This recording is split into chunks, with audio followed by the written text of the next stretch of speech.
When this guy was walking through Villa Renabu, a kid named Belder challenged him to a sword duel. Belder always used this as an excuse to beat Gray up and humiliate him in front of everyone. But this time, that humiliation was never going to happen again. Gray grabbed the sword and Belder attacked without even warning that the duel had started. Gray dodged every single attack with precision, something that had never happened before, and Belder felt that something was seriously off. Then things got even stranger when Gray closed his eyes waiting for an opening. With that one move, he knocked the sword right out of Belder's hands. The guy admitted he lost the fight, but that wasn't enough for Gray. He wasn't a coward anymore, and he needed to make sure everyone knew it. So he brought the sword down with full force, hitting the bully hard. Don't worry though, it was just a grazing hit. Gray is not the villain here. He wanted to teach a lesson. So he landed another hit using the flat of the blade and sent Belder flying. In the eyes of everyone watching, and especially in Belder's eyes, the coward kid from before now looked like the real threat in the room. The other guys decided to rush him all at once, thinking that maybe 4 against 1 would change things. It didn't. All 4 of them ended up with their heads ringing from too many hits to count. Gray then made it clear that from now on, none of them would ever treat him as inferior again. If that happened, they would end up like this leaf right here. And right in front of them, he sliced the leaf clean in half. Belder ran off immediately screaming that he needed to go change his underwear. The truth that none of them know is that Gray has a dark secret buried in his past. 15 years into the future, Gray would be part of a group of warriors assembled to face the greatest threat the world had ever seen, the Liquidator, a destroying entity that wiped an entire continent off the map like it was nothing. To fight this thing, the greatest warriors on Earth were brought together. A man who survived a giant's attack without a single scratch. A sage with power equal to an entire army. An archer who took down a high-level dragon with a single shot. And the strongest swordswoman who ever lived. Every single one of them was wiped out. Gray watched each of them fall without being able to do anything. He was the low-ranked soldier, the disposable pawn, the name nobody remembered. But when everything seemed to be over, something happened. A power that nobody could explain kept him alive when he should have been dead. An entity called Kronos appeared and told him one simple thing. Gray's power was stronger than the Liquidator's own power. The problem was he had no idea how to control it. So Gray was thrown back into the world with a black sword covered in red lightning and went straight at the monster. He managed to hurt the Liquidator, something none of the greatest warriors in the world had been able to do. But it still wasn't enough. The Liquidator was untouchable inside his own plane of power, and Gray had no real control over what he was carrying. That's when Kronos stepped in for good. Sent the Liquidator back in time and threw Gray even further into the past,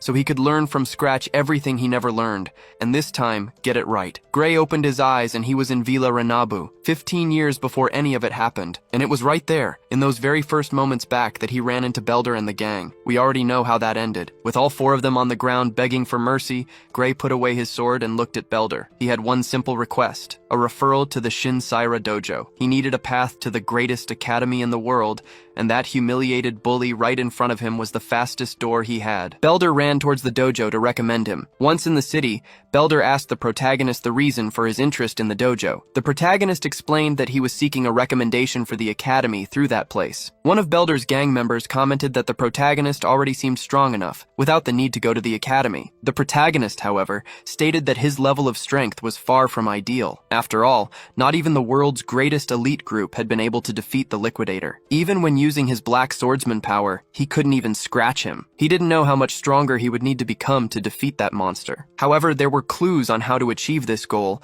and he was determined to follow them. At that instant, for a few seconds, he felt he could control a dark power. He focused on learning the sword art of the Holy Swordsman. If he had trained his sword skills more under the same conditions as the Holy Swordsman, the outcome would have been different. For this reason, Kronos had sent him back to the past. Belder's master was irritated to learn that he had attacked a civilian using the techniques she had taught him. Saria, the sword dojo instructor, showed her disappointment with the young man. Belder tried to justify himself, saying it wasn't a fight, but rather a training session. At that moment, Saria struck Belder with her wooden sword to teach him a lesson. She reprimanded him, telling him not to make excuses, as attacking an unarmed person was not a fight training. Pointing the sword at Belder, she told him to leave and never return. She then informed Belder's gang members that none of them could consider themselves students of the dojo anymore. The quartet left dejectedly, and Saria apologized to the protagonist. She had heard that he desired a recommendation for the academy. As a way to apologize for the trouble caused by Belder and his gang, she offered to write the letter of recommendation. However, first she needed to confirm the protagonist's skills, and for that, she handed him a wooden sword. She said he would have the first move in a test fight against her. The protagonist advanced,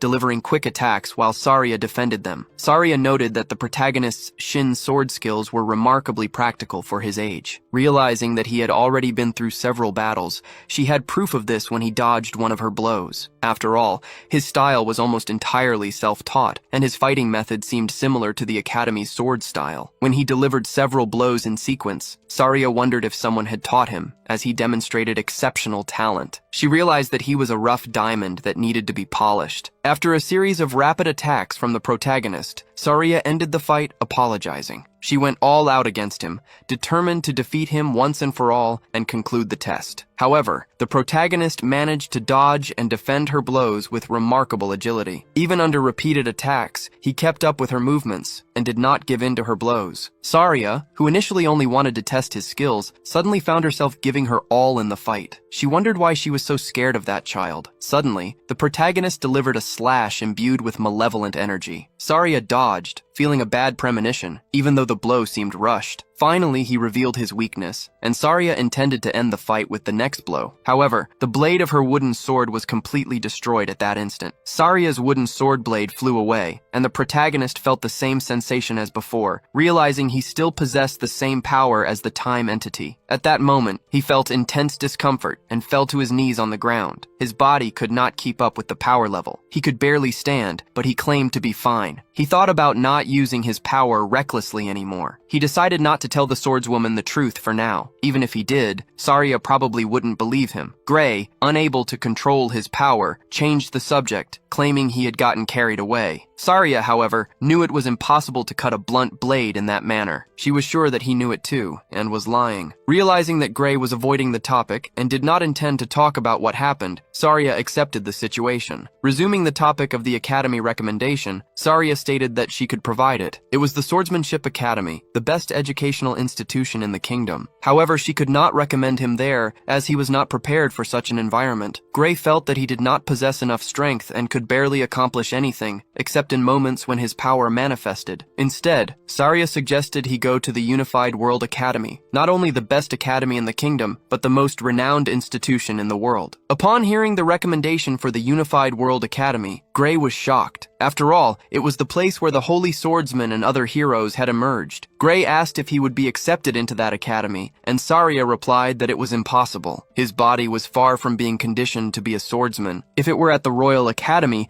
he might still be able to compensate with his skills, but at the Unified World Academy, that would be unfeasible. Saria questioned how he had acquired so much skill with such a fragile body. Gray knew that all the students at that academy were true prodigies, and with his current body, he did not come close to their level. However, Saria encouraged him not to give up, as there were 9 months left until the entrance exam. She admitted that 9 months was not enough time, but she asked him to trust her. Over the next 9 months, she would subject him to rigorous training so that he could enter the academy. Gray, though reluctant to suffer, accepted the challenge. He asked her to train him and guide him in the following months. Saria approved of his response and declared that the torture would begin soon. Days passed, and Gray, in addition to eating abundantly, dedicated himself intensely to training. He honed his sword skills and strengthened his body. 8 months later, Gray had developed a remarkably impressive physique. Saria stated that he was much more muscular and that she had nothing left to teach him. She informed him that in that last month, he would take an exam in an unknown location and should arrive early. She handed him enough money for the trip and for a month's worth of supplies. Gray thought that going a month early for the exam was too soon. He interpreted that as a form of expulsion from the village on her part. Saria, however, said that he was exaggerating. Gray then mentioned the discovery of an ogre nest near the village. He added that there were not many guards, and Saria confirmed the existence of the ogre nests. However, she stated that it did not directly affect them, as help would come from the royal capital. She instructed Gray to go to the exam without worries. Gray soon realized that she was lying, and that no help would reach the village. He knew that, shortly before the village was destroyed, his master would lose her life. In the future, they would say that she had been massacred while facing an ogre alone. Gray thanked Saria and stated that he was leaving for the journey. Saria said that she would pray for him to pass the exam. That very night, Saria headed to the ogre nest in the middle of the forest. She had discovered the nest's location through the scout's report. However, from high up in a tree, Gray asked where his master was going. The master was shocked to see Gray in the tree, questioning his presence since he should have been on his way to the academy. He questioned what she had said about the ogres being exterminated by the royal capital's army. Saria lied, claiming the army couldn't come due to an emergency, which was why she was there alone. Regardless, she stated that she would handle it alone, as she knew the nest's strength from the report. She knew the chief was an elite ogre, and that the nest housed a total of 45 monsters. Even with the difficulties and the presence of an elite ogre,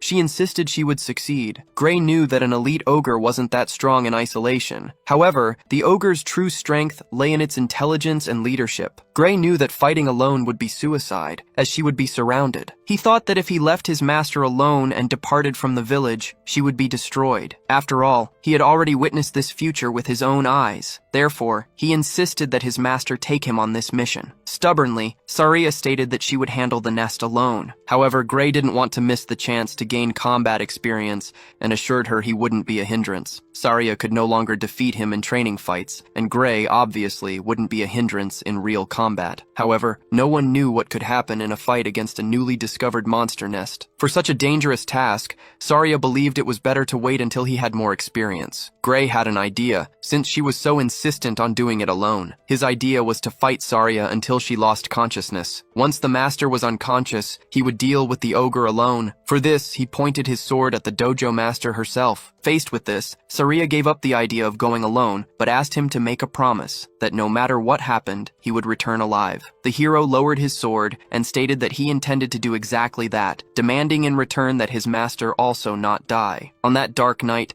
they set off towards the ogre nest, located in the heart of the mountain. The terrain, which offered no escape routes, gave the ogres great confidence to build their nest there. They knew they couldn't flee, and dealing with intelligent monsters required extreme caution. They did not spot the ogre chief, who was likely inside the main tent. They decided to reduce the number of monsters before the chief emerged from his tent. The master asked Gray to eliminate the visible enemies on one side, while she would take another path to take down the other ogres. With weapons drawn, the two advanced at high speed against the ogres. The ogres barely had time to notice the attack before being struck. Many were eliminated before they could react, until a pack of enraged ogres charged at them. The hero pulled back his sword and delivered a spinning slash, eliminating several enemies at once. One of the ogres tried to deliver an axe blow, but Gray cut it in the belly. Meanwhile, the master swordswoman also eliminated several ogres, without suffering any attacks until that moment. Gray and Saria eliminated all the common ogres in the area. Saria asked Gray if this was his first time in real combat, but he merely asked her to stay alert. Gray found it strange, as the monsters seemed too weak. He knew his master could handle them alone, given the ogre's fragility, unless inside that tent there was a truly horrifying monster. Upon looking at the tent and spotting terrifying red eyes, Gray was startled, ordering his master to leave immediately. Terrified, he yelled for them to get out of that place now. Thus, the two began to run very fast, fleeing the location. However, an elite ogre appeared, destroying part of the camp. Saria commented that it was an honor for the chief himself to come to meet them. However, the protagonist stated that he was not the chief, and that the true one was right behind him. The true chief, an elite ogre, let out a deafening roar. The roar echoed, and the ogres began to react, becoming extremely furious. They noticed that he was something much stronger than just an elite ogre. Gray recognized him as an ogre general, the true chief of the nest. The master recognized that an ogre general was not a monster they could face alone. They decided to eliminate the elite ogre, and then leave. Saria defended an axe blow from the elite ogre with her sword. Then, she delivered a cut to the ogre's chest. However, the ogre's wound began to heal immediately. The hero explained that the ogre general's roar increased the strength and recovery ability of his allies. That was why the orcs were so strong at that moment. Even the weakest orcs were not easy to defeat. The protagonist left his rear under the protection of the master swordswoman,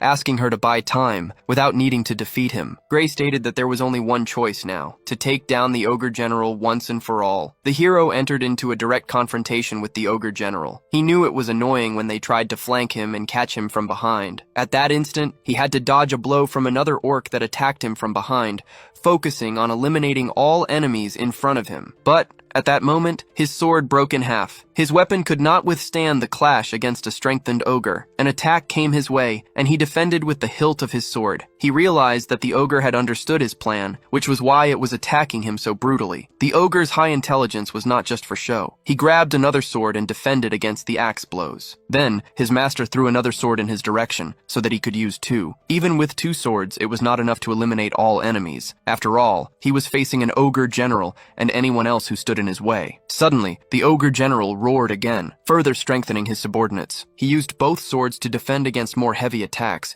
using his body's strength to push back the ogre's axe. Pushing one of them out of the way, he charged into a crowd of monsters. Attacking in a straight line, he managed to hit several, but suffered an attack to his shoulder. Without time to react, Gray suffered more blows as he advanced. In his attempt to clear a path through the crowd, one of the ogres grabbed him by the waist, immobilizing him, while another monster tried to deliver a fatal blow. The blow was successful, hitting Gray's shoulder. The monsters were wearing down his swords and throwing them at him to immobilize him. At that instant, an enraged monster tried to land a punch on Gray's face. The powerful punch was defended by Gray's sword, but the blade shattered. Gray was thrown backward, severely wounded by the impact of the punch and the previous cuts. He fell to the ground with yet another sword destroyed. He was left with only one sword to face the crowd of monsters. He needed to face hordes of enemies and an ogre general with only one sword. Due to his experience acquired before his regression in time, Gray knew that he would not be able to defeat them. Given this, he ordered his master to flee while the monsters were focused on him. The master laughed, apologized, and stated that she could not do that. Gray said that she should not die there and that she did not need to worry about him. She explained that it was not because of that, saying that she could no longer run as her leg was injured. Due to the cut on her leg, she was out of options and would have to fight. Gray had gone back in time to defeat the liquidator. Everything seemed like it would end the same way. As he delivered another attack, his last sword broke, and he felt hopeless. In denial, he refused to accept that the fight would end that way. If he used the power of the Black Swordsman, he could win. By accessing that power, all his enemies would become weak. So, he decided to recall the feeling he had when facing the liquidator. He closed his eyes, concentrating on that feeling, and looked at the broken sword. When he opened his eyes again, he was enveloped in shadows and delivered an attack with his broken sword, which generated a magical slash. This magical slash was enough to defeat a multitude of ogres lined up in front of him. The master didn't seem to see the blow itself, but noticed that Gray had defeated several monsters. Smiling as shadows consumed his body, he said that everything was fine. He eliminated several orcs at once, leaving the ogre general terrified. Then he delivered a shadowy slash that eliminated the general as well. The master also defended an axe attack. She exclaimed that the monster had given her trouble and cut it into several pieces. Now that the general was no longer strengthening them, the monsters became weak again. Thus, Gray defeated the ogre general using his Black Swordsman form. He apologized for breaking his master's sword. For saving her life, the master said she didn't care about that. She asked about the attack Gray had delivered moments ago. However, she received no answer, as he collapsed to the ground, exhausted. When he became unconscious, she began to shout for him to regain consciousness. After being unconscious, Gray woke up in a dark and unknown place. In front of him, there was a door adorned with iron chains. A black and red energy appeared before him. Immediately, he recognized it as the power he had used before. He wondered if, by opening that door, he would gain the power he so desired. As soon as he took a step forward,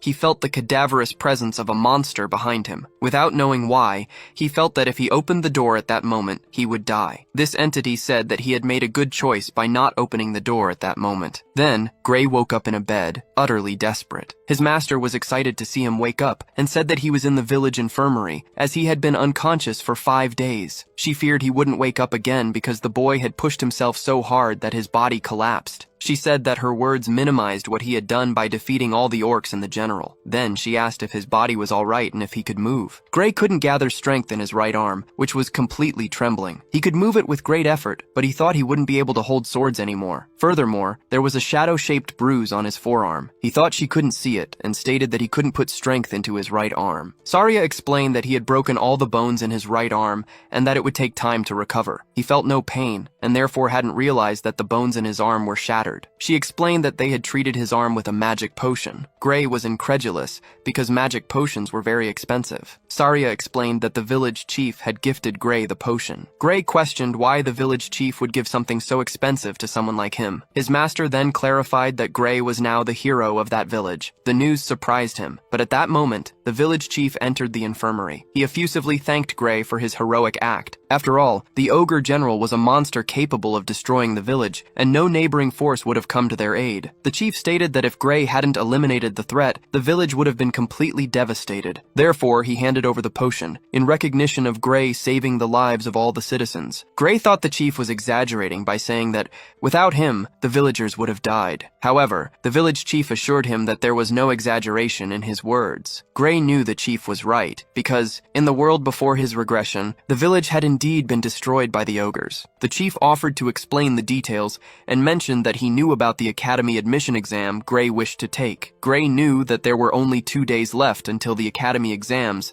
and that the World Union Academy was a 3-day walk away. He could arrive in 1 day if he went by horse, but he didn't have money for that. So he asked the village chief to lend him a horse. The chief, anticipating the request, had already prepared the best horse in the village in advance. Saria commented that if Gray hadn't woken up on that last day, they would have taken him while he was sleeping. Upon opening the door, Gray saw all the village citizens gathered, holding signs and wishing him good luck. They also thanked him for his heroic act and expressed hope that he would pass the exam. One of the villagers handed Gray a bag, explaining that the entire village had pooled money so he could enroll in the World Union Academy. Very happy, Gray thanked the villagers, promising that he wouldn't be able to return if he failed the exams. Saria added that none of the academy candidates had managed to defeat an ogre general. However, Gray was concerned about the condition of his right arm. Saria reassured him, saying that his left arm was more than enough and that he wouldn't need to use the shadowy power. Gray, however, feared that the exam wouldn't be lenient and would require the use of both arms. Saria, with complete certainty, stated that the academy examiners would notice his skill and that he would pass the test. Gray thanked her. In the other reality, the village had been destroyed, but in this one, it remained standing. This made Gray realize that this world was no longer the same as before. He felt hope that the future could be altered with the power he had acquired. At that moment, he set off on his journey to pass the exam. Thanks to his swift horse, Gray quickly arrived at the city where the exam would take place. Finally, he reached the World Union Academy, a giant castle that stood before him. As soon as he entered the premises,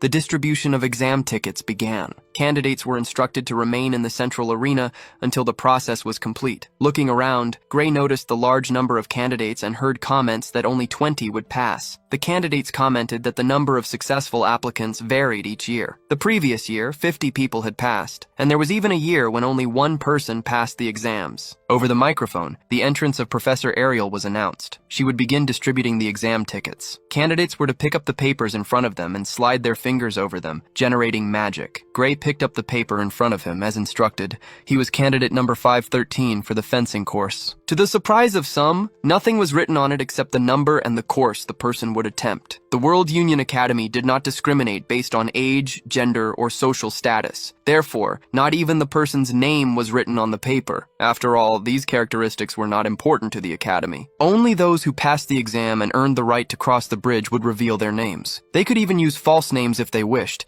as it would make no difference. Even though he had left his sword at the inn, Gray was assigned to the fencing course. Professor Ariel assigned the courses according to the candidates' appearances, asking those who were in the wrong course to raise their hands. Everyone was surprised that she had chosen the courses based on appearances, speculating whether they had already been previously evaluated or if she had used some kind of mind-reading magic. The professor noted that no one was in the wrong course, and then announced the exam schedules. Gray's exam would be at 11 o'clock on that first day. He wasn't very enthusiastic about having his exam on the very first day, as he wanted more time to recover his arm. He was informed that the exam would be practical, and that delays would result in disqualification, requiring punctuality. Gray could not change the exam time, and furthermore he had no strength in his right arm. He ardently wished for his arm to heal by the next day. The next day, Gray found that his arm had not recovered. Even so, he decided to proceed with the exam. A servant instructed him to wait at the arena entrance, as he would be the next candidate. While his left arm functioned perfectly, his right arm moved only slowly. Gray used the remaining time to observe the examiner, looking to identify any openings in his future opponent. A brute charged at the bespectacled swordsman like a bull, delivering a heavy blow blow. However, the bespectacled swordsman dodged, and the brute's heavy sword hit the ground. The brute declared that he wasn't finished. Pulling his sword from the ground, he prepared a new attack. As he launched his sword at the bespectacled swordsman, the latter defended himself with his thinner blade. The brute was shocked to see that his sword couldn't break his opponent's. At that instant,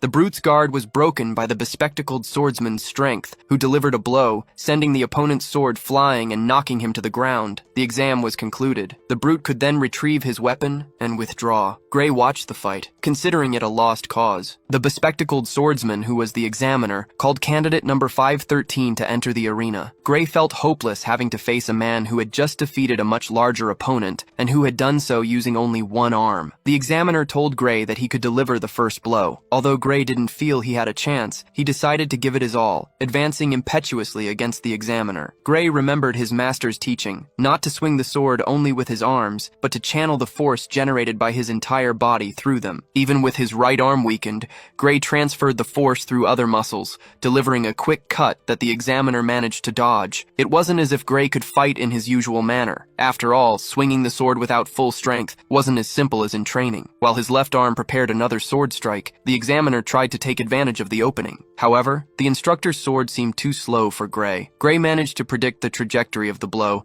and defended it with ease. He realized that the instructor possessed considerable power, but his speed didn't compare to his master's. Trusting in the swordsmanship he had learned from her, Gray believed he could compensate for the difference in strength in his arms. Gray attacked from the front and then advanced against the examiner at high speed. Gray noticed the examiner's slowness, who began to show shock. Gray had overestimated the man, realizing that he was not as strong as he seemed. He remembered his master's words, who had stated that he would certainly win the test. They engaged in a sword clash, and Gray managed to deflect the examiner's arm upwards. Gray felt confident that he would truly win the test. Although Gray understood the examiner's swordsmanship, the power difference was significant, and he couldn't break the opponent's stance. After all, it wasn't that easy to win using only one hand. With this in mind, Gray observed that the examiner's movements were becoming disorganized. Gray dodged a blow from the examiner and planned a way to end the fight. He remained still, waiting for the examiner to deliver an attack. When the instructor delivered a top-to-bottom sword strike, Gray noticed a wide and open blow. As he dodged to the side, Gray exposed an opening. The strike, large and predictable, left an opening in the instructor's back. It didn't matter how great the power difference between them was. Having reached the examiner's back, Gray had a surprise attack ready to be unleashed. The moment Gray was preparing to deliver the sword strike to the examiner's back, the fight was interrupted. Gray found it a bit early to stop the fight. It was announced that the exam's time limit had come to an end. For this reason, the exam result was a draw. Gray was sad that he hadn't achieved victory, even though he had prepared the final attack. Looking down, Gray felt that he had given his best, but knew that things would be difficult for him since he hadn't managed to defeat the instructor. Deciding to try the exam again the following year, with his arm healed, Gray looked at the Grand Coliseum and thanked for the opportunity. A week later, a meeting was held at the World Union Academy. An elderly man asked for the attendees' opinions on the candidates now that the exams had finished. The meeting participants agreed that the joint observation method was quite efficient. Another member added that they couldn't afford to ignore a talent just to facilitate the process. The elderly man reiterated that he didn't want opinions on the exam system, but rather on the students. Starting with the swordsmanship course, they asked who had passed the exam. All who defeated the examiner were approved. The others were evaluated based on the quality they demonstrated. Besides the winners, 3 other candidates stood out. It was argued that even if others were admitted, they wouldn't be able to keep up with the classes, and the focus should be on the most prominent candidates. As no one raised objections, the approved candidates for the swordsmanship course were confirmed, until one of the attendees asked about candidate number 513. Professor Ariel, with red hair, inquired about this candidate. The evaluators opened the protagonist's fighting video and smiled. They were certain that the young man would win. However, the need for traps to defeat the instructor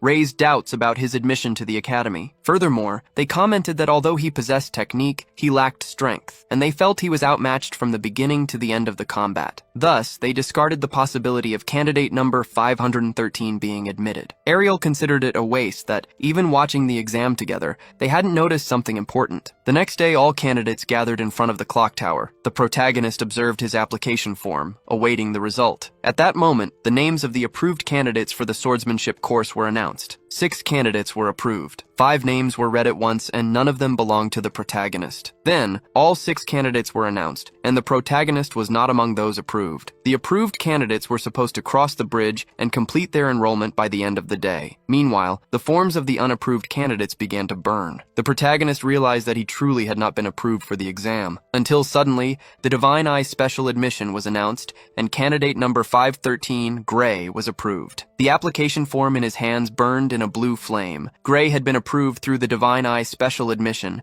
something the protagonist was hearing about for the first time. Some commoners commented that the World Union Academy was weak, allowing people to enter through questionable means. Gray had no connections, so he thought his master might have helped him. An old man reprimanded the commoners, asking them not to speak that way about the special admission. After all, the Divine Eye was an honored category, responsible for training heroes for over 100 years. Recent candidates approved by the Divine Eye included Amy White, Bella Albright, and Leek Muller, in addition to the great Jacob Bloomfield, who would become a hero in the future. The candidates present considered these swordsmen very unsuccessful. The protagonist recognized that these were the 3 who had been part of the main force against the Liquidator. And, in that new reality, his name would be alongside theirs. The entrance ceremony would begin in 30 minutes. It was said that they could change and gather in the square in front of the building. The protagonist was seen in uniform, sporting the Academy's insignia. Upon arriving at the square in front of the building, the students wondered if that was the correct location. At that moment, a man informed them that there had been a slight delay in preparation due to a mistake. He asked them to take a few steps back while he positioned the stairs. After positioning them, he invoked magic and used it on the structure. The structure began to break apart,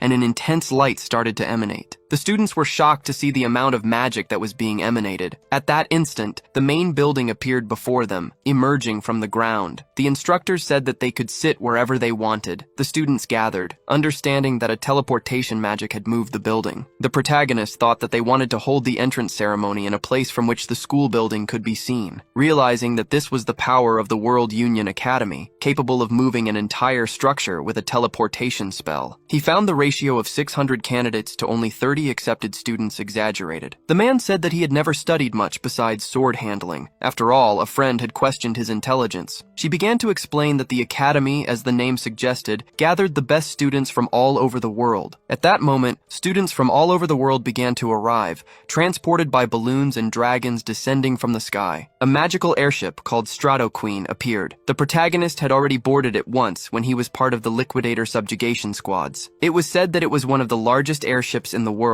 and that it was being used only because of the ceremony. This made him understand the absurd level that the World Union Academy possessed. Many students from other schools arrived at that moment. Thus, the man with glasses began the entrance ceremony. They thanked the director for his speech, which lasted a considerable time. Even the Academy's entrance ceremony wasn't that different from a normal one, and the protagonist felt sleepy. After the greetings from the best students of each course, the presentation would begin. The director asked Leonhardt, the best student of the swordsmanship course, to step forward. They began to whisper about him, who had defeated the examiner at the moment of the admission exam. Rumors said that he was as good as any of the professors in swordsmanship. His name was Leonhard Apis. He confirmed if he could speak freely in the course and thanked them when they accepted the proposal. Therefore, he decided to make a statement to the World Union Academy. Leonhard addressed his peers, stating that although not all of them had been admitted through conventional means, it was an honor to join the Academy alongside each of them. To become individuals who contribute to the world, it was essential that they work together. He expressed his anticipation for the days when,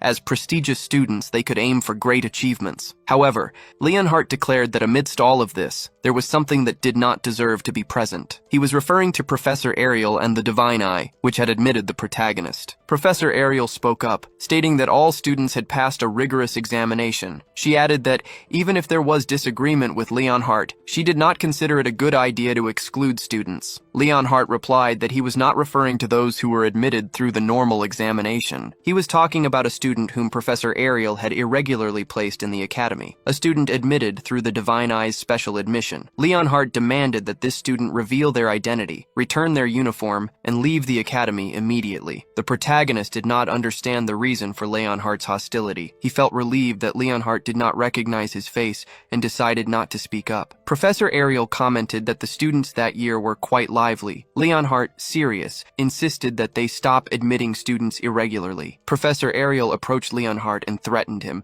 saying that he was no stronger than the protagonist. Leonhardt was stunned by the professor's sinister approach. She then liked Leonhardt's attitude and decided to propose a bet, putting her own job and the protagonist's admission on the line. Leonhardt asked if Professor Ariel wanted him to fight the special admissions student. Ariel replied that she would not do that, as Leonhardt could end up lifeless if the protagonist fought with all his strength. As an educator, she could not put her students' lives at risk. Leonhardt became very annoyed with Professor Ariel's proposal. However, she stated that she was serious and that the bet instead would involve monsters. She knew that Leonhardt was more skilled at fighting monsters than humans. The bet was simple. They would only have to eliminate one monster that she would choose as the target. Each round would present stronger monsters. Whoever did not defeat the monster first would lose. If the special admission student lost, Ariel would be retired from her position as a professor. On the other hand, if Leonhardt lost, he would have to do anything she commanded. Before accepting, Leonhardt wanted to know what the target monsters for the test would be. Even confident, he knew that he should still consider the risk. Ariel, then, preferred to develop a different proposal. The first target she proposed was an ogre general. As soon as she mentioned this, Leonhardt, indignant, slammed his hand on the table and declared that this was not a monster he could face alone. Professor Ariel explained that she was asking him to defeat this monster, but that the deadline could be extended for an entire year. Leonhardt replied that if it were possible to defeat such a monster with only 1 year of training,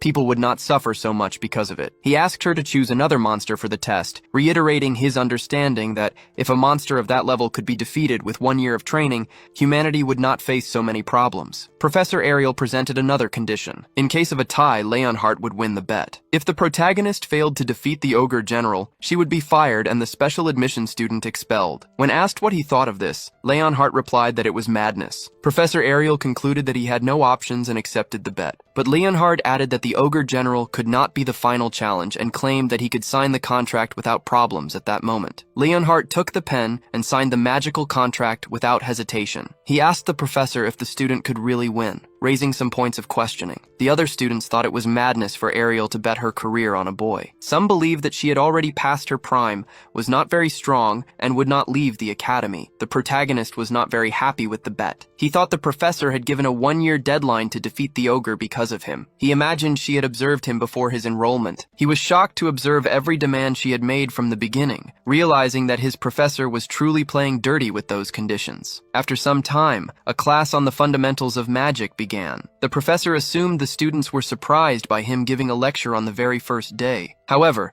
he stated that in that academy, no day would be wasted, starting with the most basic, how to use magic. He explained that an invisible energy called ether exists in the human body. By manipulating ether through the body's magical circuits, it is possible to use magic. The professor feared that it might not be necessary to explain these fundamentals if the students already mastered magic. With the class's initial theoretical questions and explanations concluded, Gray realized his problem now was ending up in the same class as Leonhardt. He ardently hoped that Leonhardt would not discover his status as a special admission student, the Divine Eye. The professor called Gray's attention, observing that he was looking away and losing focus. Gray apologized, surprised that the professor had noticed him so quickly, even though he was in the back row of the classroom. The professor declared that if the students were so confident, they should demonstrate their power to everyone. He was sure that the students already mastered basic magic. Although they were in the swordsmanship course, the professor knew there was no problem with not using magic frequently. However, the professor emphasized that, even for swordsmen, it was essential to know the basics of magic to coordinate with mages. Gray realized that the professor's explanation was identical to what he had received in the training camp. He assumed that the magic to be practiced would be the same he had already seen. Gray wondered if the magic they would learn would be the ether projectile. The professor noticed that Gray already seemed familiar and asked if he could use magic. Gray confirmed that he could, having learned it in the training camp. Seizing the opportunity, the professor decided to turn the demonstration into a duel. Leonhardt also knew how to use ether projectiles, and the professor proposed that the two face each other. Leonhardt stated that he had also been trained in magic before joining the academy. The professor explained that, although there was a power difference between the two, an ether projectile would not be lethal. Then, he revealed that Gray was that year's Divine Eye student. At that moment, the entire class turned their eyes to Gray. Gray was a annoyed with the professor for exposing his secret identity. He stood up, determined to show everyone how he used magic. Meanwhile, Leonhardt decided to show the other students the true nature of the academy. The professor instructed the special student, Gray, to come down and approach. When the professor gave the signal, the two would fire ether projectiles at each other. Gray didn't feel confident, as he had only trained this technique for a few days on the battlefield. He feared he wouldn't emerge unscathed. The professor then gave the signal for them to begin the training. Leonhardt formed a magic projectile, determined to demonstrate the incredible difference in strength between them. Gray also created an ether magic to retaliate. The two launched their magic simultaneously, and they canceled each other out. The two magic spheres collided. However, Gray's sphere overpowered his rivals, advancing towards Leonhardt, who was visibly startled. But the professor intervened, conjuring a magic shield that saved the student. However, the professor's shield also shattered, and the magic resulted in an explosion. All the students felt the impact of the explosion, including Leonhardt. The professor rushed to Leonhardt to check if the boy had been injured. Leonhardt was fine, but the professor knew he could have died if the barrier hadn't attenuated the magic. The students asked how Gray had achieved such a feat. Gray, in fact, thought the spell he had cast was very weak. He questioned if the ether projectile he had learned in the subjugation squad was different. Gray asked if the others had also done something similar. The professor explained that Gray had achieved that because the quality of his projectile was different. He warned that it wasn't normal ether, but rather super compressed ether. No one in the room had ever heard of super compressed ether. It was a power that even the professors had difficulty producing, and Gray had done it perfectly. The professor stated that it was the first time he had seen such a powerful ether projectile, something no one in the academy could replicate. People began to agree that the Divine Eye's admission was correct in accepting him. Meanwhile, Gray thought something was wrong. He said that all the spells learned by the squad in the training field were like that. Gray asked if they were mocking him, as he believed anyone should be able to do something like that with practice. The professor chuckled and asked Gray to transfer to the magic course, offering a personal recommendation. However, Gray refused the proposal to transfer to the magic course. The professor considered that Gray had performed ether compression, producing super compressed ether, and at such a young age. He stated that Gray was an unparalleled prodigy, even by the Academy's standards. He said that the person who had claimed Gray had no talent knew nothing. The room found it strange that the professor, who rarely gave praise, spoke so much to a student. The professor declared that it would be a crime and a loss to the world of magic if Gray didn't study it. Gray remembered hearing about the ether compression technique. In ancient times, the true nature of compressed ether, known today as life force, was unknown. The person who taught him about the subject explained that casting magic effectively was extremely difficult,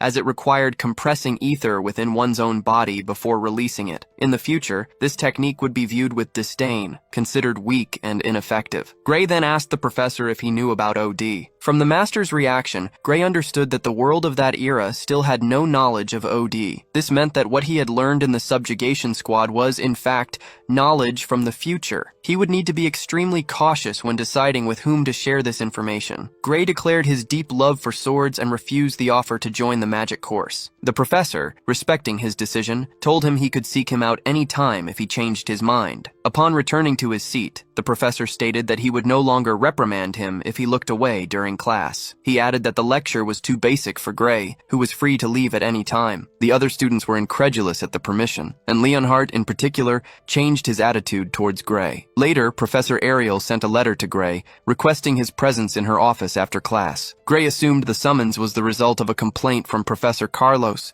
from the fencing course, and that Professor Ariel would likely advise him to change courses. Upon entering the room, Gray was surprised by an attack. Someone lunged at him with a sword, but he easily defended the blow. His body reacted instinctively to the attack from a blue-haired girl. He realized he had seen that girl somewhere before. At that moment, Ariel confirmed that her observations about Gray were correct. She also stated that Bella had not held back, and that Gray's movements were impeccable. Gray confirmed that the attacker was Bella Albright, the sorceress. Ariel declared that the other professors should resign from their positions, as they were unable to perceive whether Bella had held back or not. The professors admitted their failure and handed coins to Professor Ariel. Ariel explained that they were betting on whether Gray could defend Bella's surprise attack. She then handed a gold coin to Gray, as she had won the bet. The professors noticed that Gray did not use his dominant arm for defense, as if he were protecting an immobile arm due to an injury. injury. They speculated that the injury was deeper than it appeared. Gray was surprised by the professor's ability to deduce all of that just by observing him. Ariel added that if they weren't capable of such perception, they wouldn't be professors at the World Union Academy. Ariel revealed that she had known about Gray's condition since the admission exam, which was why she had made the bet, and then dismissed them. The professors, while admitting Gray's potential, warned that if the injury didn't heal, he would have to leave the academy. As soon as the other professors left the room, Ariel wanted to discuss magic. She had received information that Gray used compressed ether in Professor Carlos's class. Professor Carlos himself had sought out Ariel's office to transfer Gray to the magic course. However, Ariel refused, as she believed Gray was more suited to wielding a sword than using magic. She was sure that he wasn't just good at compressing ether. Seeing that Ariel perceived everything with just a glance, Gray decided not to lie. She wanted to know what trick he had used and promised not to tell anyone, even offering a reward. Ariel revealed that her interest was because of Bella Albright. Gray almost called her a sorceress, which could cause a problem. Ariel explained that Bella was brilliant in magical theory, but not in practice. For some reason, she couldn't compress ether effectively. Gray had already heard that Bella was deficient in this aspect and now understood why. When using super compressed ether, he didn't do it the conventional way. There was a way to use super compressed ether without actually performing the compression. Consequently, Bella wouldn't need to be sent to Professor Bradley. Gray was shocked to realize it was Professor Varian Bradley. It was impossible not to know him, as Varian Bradley was infamous in the magical world. He had conducted countless experiments on humans, resulting in murders. In the future, he would cause numerous magical disasters, leading to the deaths of thousands of people. Being the worst magical criminal in history, he had not yet been captured. Ariel explained that if Bella couldn't create super compressed ether by the end of the year, she would be sent to Bradley for surgery. Gray was shocked, finding the idea bizarre. The surgery, under the pretext of enhancing magical abilities, was actually a human experiment. Although it wasn't yet public knowledge, Ariel knew that some people had already died because of Bradley. Bella found the prospect terrifying, but she would be expelled from the academy by the end of the year if she couldn't use super compressed ether. Professor Ariel preferred Bella Albright to leave the academy rather than have her body altered by such a procedure. This was knowledge that didn't exist at that time. For this reason, Gray feared revealing his knowledge and altering the course of history. He remembered humanity's annihilation before the Liquidator. Gray preferred to change that hellish future rather than allow events to follow their natural course. Thus, he decided to teach Bella Albright how to use super compressed ether. Together, they went to the arena, where Gray shared all his knowledge about magic. There, they signed a magical contract that prevented them from revealing what Gray was teaching. Gray then asked Bella and Professor Ariel for their opinions on what he had just taught. Professor Ariel was impressed by the level and depth of the knowledge Gray revealed. Bella, in turn, found the explanation concise but extremely well organized. It was as if she were attending a magic class from hundreds of years in the future. In her view, Gray's explanation advanced the history of magic by 100 years. In fact, all of Gray's knowledge came from a lecture that Bella Albright herself had given 10 years in the future. However, he did not reveal this information. There was a lot of information that Professor Ariel could not accurately judge to determine its veracity. Bella Albright, however, believed there was a high chance it was true, as nothing contradicted current magical theory. Furthermore, the quickest way to discover the truth was by testing it, which was why they were there. If everything Gray had said was true, the spell would work. Bella then used her current power, invoking magic through her staff. Gray recalled that it was said Bella's full power was capable of setting an entire city ablaze. Moreover, it was rumored that she couldn't properly control her magical output. When Bella conjured the magic, an intense glow emanated, followed by an explosion. The explosion was so powerful that it made Gray scream. He was in the crossfire, surrounded by the tower of fire Bella had created. The power was overwhelming, and if Bella hadn't taken control of the magic, Gray would have perished. The fire began to climb Gray's arm but stopped, and Bella saved his life. Bella was happy to have finally managed to control the ether in the way Gray had taught. At that moment, an enormous fire dragon emerged from her staff, and Bella found the scene amusing. However, Bella's ether was completely depleted, and she fell to the ground unconscious. Professor Ariel explained that Bella fainted because her magic source was depleted. Professor Ariel found it wonderful to think that Bella had conjured such a powerful magic in so little time. Still unconscious, Bella replied that the super compressed ether theory was incredible, not her. However, the theory did not belong to Gray, but to herself, created in the future, in a different timeline. Professor Ariel stated that now that Bella could create super compressed ether, she no longer needed the surgery. Professor Ariel was happy that they had avoided that risky surgery with Bradley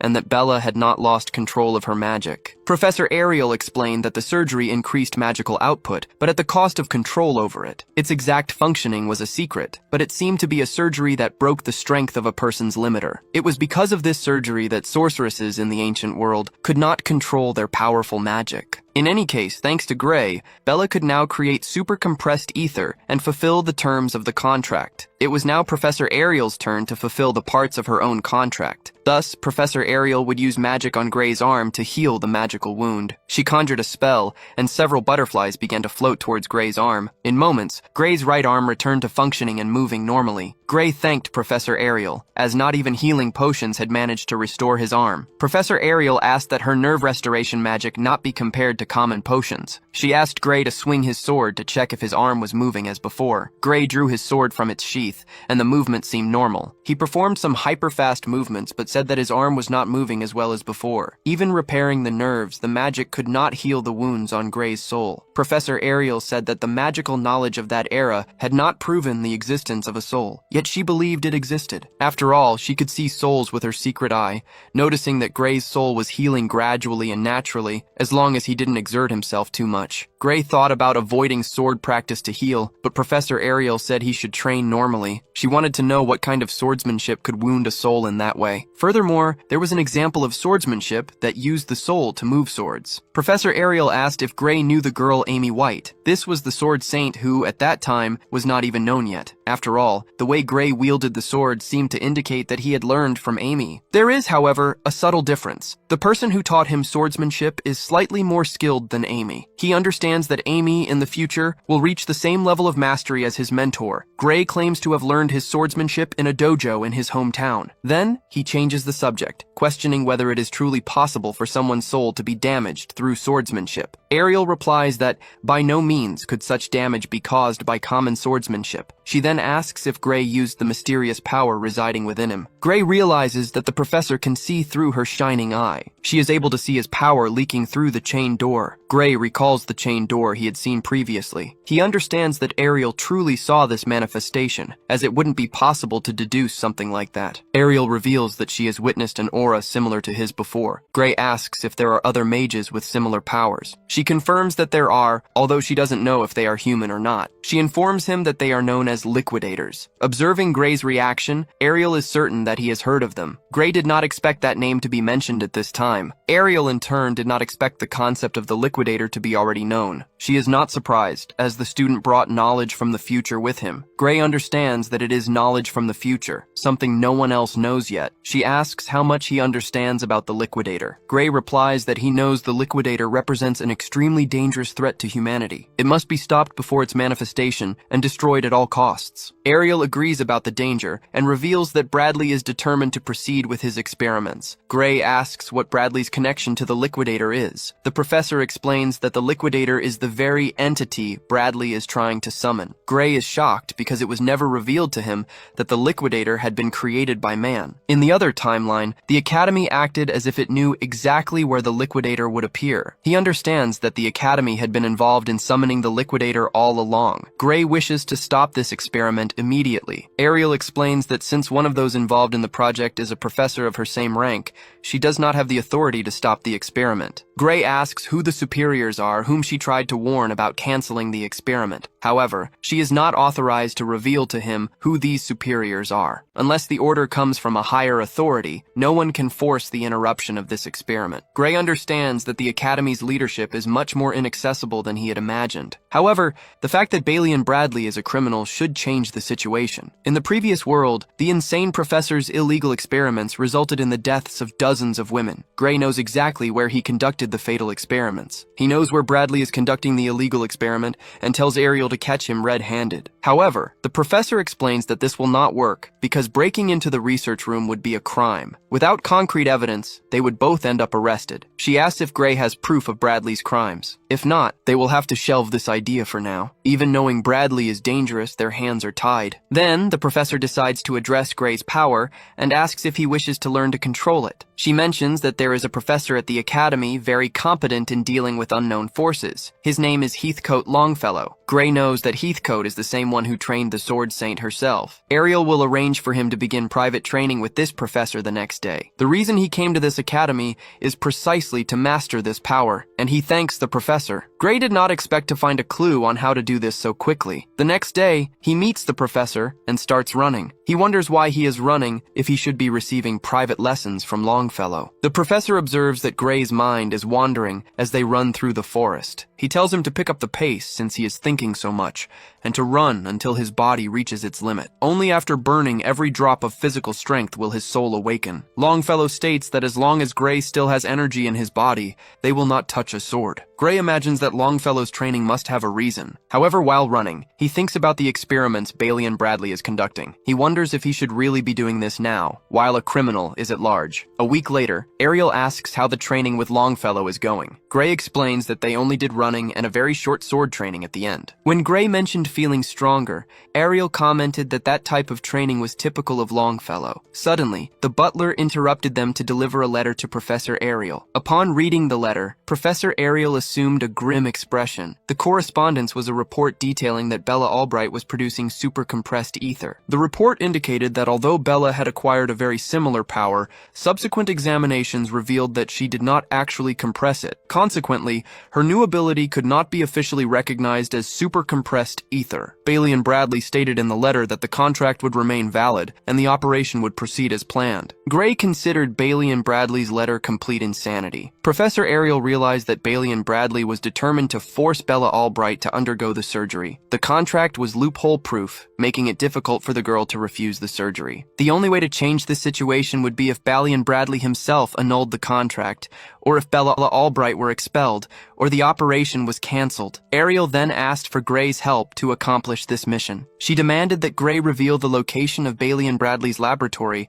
so they could expose him as a criminal. Gray scoffed, reminding her of her own words about the danger of going there without proof. Ariel, however, placed her faith in Gray and declared herself willing to find evidence to incriminate Bailey and Bradley. She assumed she had already done so from the start by trusting Gray. After all, her divine eye had already confirmed that Gray was telling the truth the entire time. Ariel asked Gray to show the way, stating that together they would bring Bailey and Bradley's crimes to light. Gray commented that Bailey and Bradley's laboratory was near Torowell Village. Ariel recalled that Torowell Mountain housed a laboratory authorized by the Academy. Gray understood that Bailey and Bradley was conducting illegal experiments in a laboratory that was paradoxically authorized. Professor Ariel questioned what place would be more suitable for illegal experiments than that one. After all, no one would suspect, as Bailey and Bradley spent a lot of time there. Furthermore, no Academy professor interfered with another colleague's laboratory. Ariel concluded that as long as they obtained proof of Bailey and Bradley's crimes, they would not be accused of invading the laboratory. Suddenly, Bella Albright knocked on the door and entered, informing Professor Ariel that she had also received a letter from Bailey and Bradley. Ariel took the letter from Bella's hand and stated that she would handle that situation for her student. Bella Albright asked if Ariel was planning to confront Bailey and Bradley because of her. Professor Ariel replied that she was self-sufficient to deal with the situation. Gray interrupted, stating that he could also help. Since the problem was hers, Bella Albright also expressed a desire to help. Ariel expressed her fear that the insane professor, who conducted human experiments, might capture one of them, as no one knew what Bailey and Bradley was capable of. Gray argued that this was precisely why it would be dangerous for Ariel to go alone. Gray stated that he could use the same power he employed to take down General Ogro, and thus assist in the mission. Furthermore, Bella Albright, as a special admissions student, asked Ariel to let them decide their own destinies. Professor Ariel realized that even if she tried to stop them,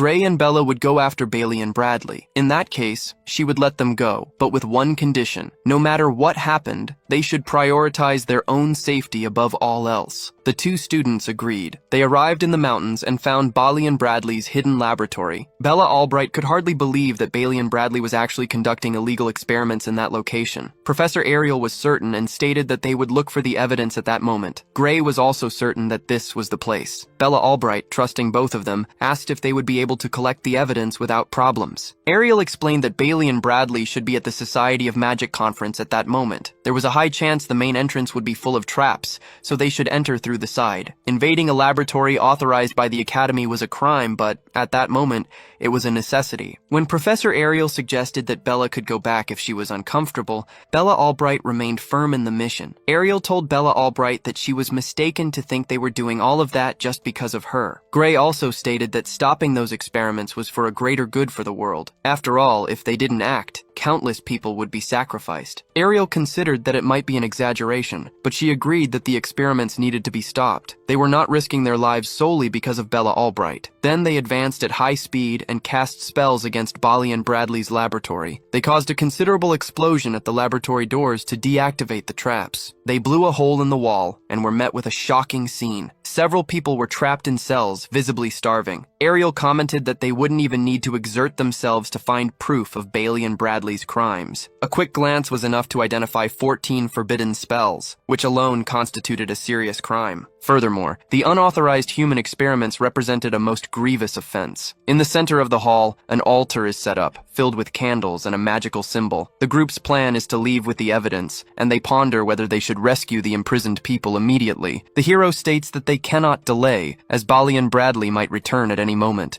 At that instant, Bailey and Bradley unexpectedly emerges from the shadows, surprising them. Ariel asks what happened at the conference. Bailey and Bradley states that he sent a double in his place, as he had a crucial experiment to conduct in that laboratory. He mentions that he obtained fresh materials for the experiment. His intention is to use them while they are still fresh. However, his plans changed upon spotting 3 intruders in his isolated laboratory. He already desired materials with greater magical potential than ordinary people. He also doesn't understand how they discovered his experiments. However, he is certain that no one else knows of their presence there. If all of them suddenly disappeared, no one would suspect Bailey and Bradley. He plans to use the group as test subjects, and their sacrifice would advance the limits of magic. Since he cannot let them leave alive, he will ensure they are put to good use. Suddenly, powerful magic is cast against him. Bella Albright conjures magic from her staff that explodes in the area. Bailey and Bradley shields himself and comments that the spell was magnificent. He states that Ariel's divine eye still possesses great skill. He assumes that the special admission student has exceptional talent. He wishes to start closely observing the divine eye recruits. He is not impressed by such a small trick, but rather by an academy student attempting to assassinate her professor. She lost her chance, and the situation is better than being eliminated by him. Ariel orders them to retreat for now, as they have already collected the evidence and the academy can handle the rest. Bailey and Bradley conjures dark magic, not wanting to let them leave there alive. He casts his dark magic, which Ariel defends with a magical barrier. Bella Albright thanks the professor, as she thought she would be hit by the attack. Bailey and Bradley says that the devouring flame is the result of his research. It produces a fire that consumes defensive magic, burning it as fuel and making its own magic more powerful. Although it requires a rare material to be conjured, it is invincible. Professor Ariel tries her best to defend, however, the task is complex. Her barrier develops a crack, and the devouring flame begins to penetrate. Ariel asks Bella Albright to take the spell memory bag to Gray. After all, if Heathcote sees it, he will know what to do with the bag. When the barrier is about to break, Bella Albright adds defensive magic. Professor Ariel tells Bella Albright to get out of there and stop helping. Bella Albright notices the professor's barrier breaking and asks her to leave the rest to her. Professor Ariel remembers the promise they made to prioritize their lives. She comments that Bailey and Bradley's magic is abnormal and that common defensive spells will not work. Suddenly, Ariel's barrier completely breaks, and she says she will buy time. Bella Albright uses another defensive magic and says that everything is under control. She states that she only needed a different type of defensive magic for his spell, which is not that potent. However, the anti-magic theory of the devouring flame is known only by mages like Bailey and Bradley. Bella Albright says that someone recently taught her a new theory. Bailey and Bradley begins to ask the name of the traitor who taught the anti-spell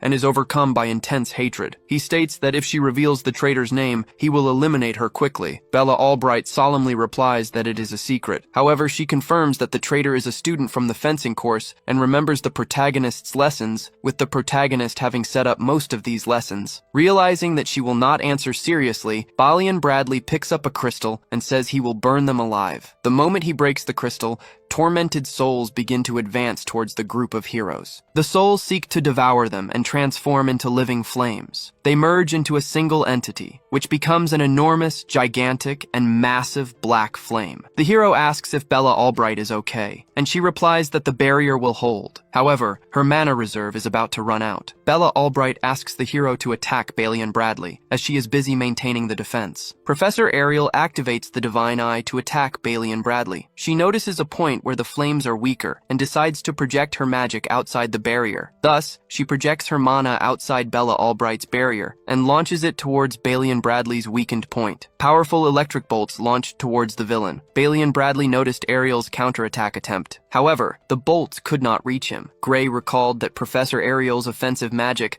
was the weakest among the faculty. Due to the properties of Balian Bradley's flame, he must have been absorbing Ariel's spells. Bella Albright, almost out of mana, visibly staggered. It was for this reason that Professor Ariel, the one with the Divine Eye, had insisted they flee earlier. Gray stated that it was preferable for this to happen than for all three of them to die. Gray said that he had insisted on confronting Balian Bradley from the start and did not blame Ariel. Ariel advised him not to use that power for now. Otherwise, the damage could be irreversible. Upon hearing this, the protagonist swallowed hard and affirmed that he understood. Bella Albright said she felt no ether and asked if what they saw was magic. She knew that trying to explain a power of that magnitude merely as magic was impossible. Ariel preferred that Bella Albright not investigate the matter further, nor speak about what she witnessed there. Professor Ariel warned that if Bella Albright did not promise, she would have to erase her memories. Bella Albright affirmed that she understood and asked if they should make another magical contract. Professor Ariel agreed, and the contract appeared before the two of them. They signed the contract. The protagonist, concerned about the experiments, said they should help people. He noticed that the experiment victims had only been put to sleep by magic. Even though they weren't in imminent danger,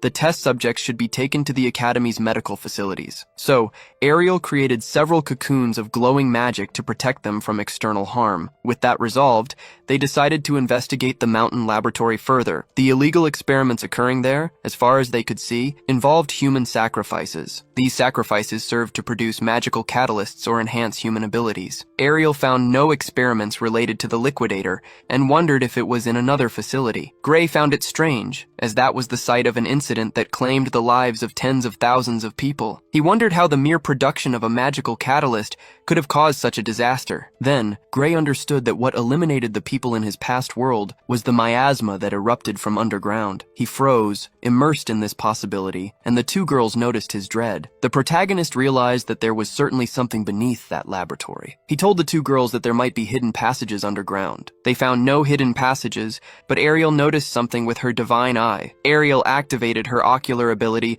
and detected traces of short-distance teleportation magic. She figured it was a space accessible only by teleportation, located about 300 meters underground. Gray asked if they could reach it, and Ariel replied that she would use a short-distance teleportation portal as well. They tried, and Ariel activated a short-distance teleportation magic circle. Ariel explained that if there was nothing on the other side of the portal, they would land on solid ground. Suddenly, the portal opened, revealing several strange structures. They hadn't imagined such a vast space existed beneath the facility. Ariel felt an enormous amount of ether coming from all directions, until she noticed a main structure in the center of that place. This structure didn't just emanate ether, but also an energy different from magic. It was the most powerful magic Ariel had ever witnessed, and the protagonist understood it was the liquidator's power. They approached the large central structure. Upon entering, they saw a door with a strange symbol. The door was surrounded by a pentagram with candles, and power emanated from that room. However, there were no signs of the liquidator there, and Professor Ariel knocked on the door. Bella Albright asked if it was safe to tamper with it, and Professor Ariel told her to relax. Ariel opened the door, stating that it held no power. The door had been placed there merely as a symbol for a ritual that was not underway. Ariel stated that the power did not reside in the door, but rather in the magic circles around it. However, one of these magic circles began to emit a spark. Suddenly, the entire magic circle began to activate and glow intensely. Gray was in shock and asked if Ariel was trying to summon the liquidator or something similar. Bella Albright felt the impact and said the magic was too dangerous. Ariel said they shouldn't rush, as her prediction indicated that the structure could not summon the liquidator. However,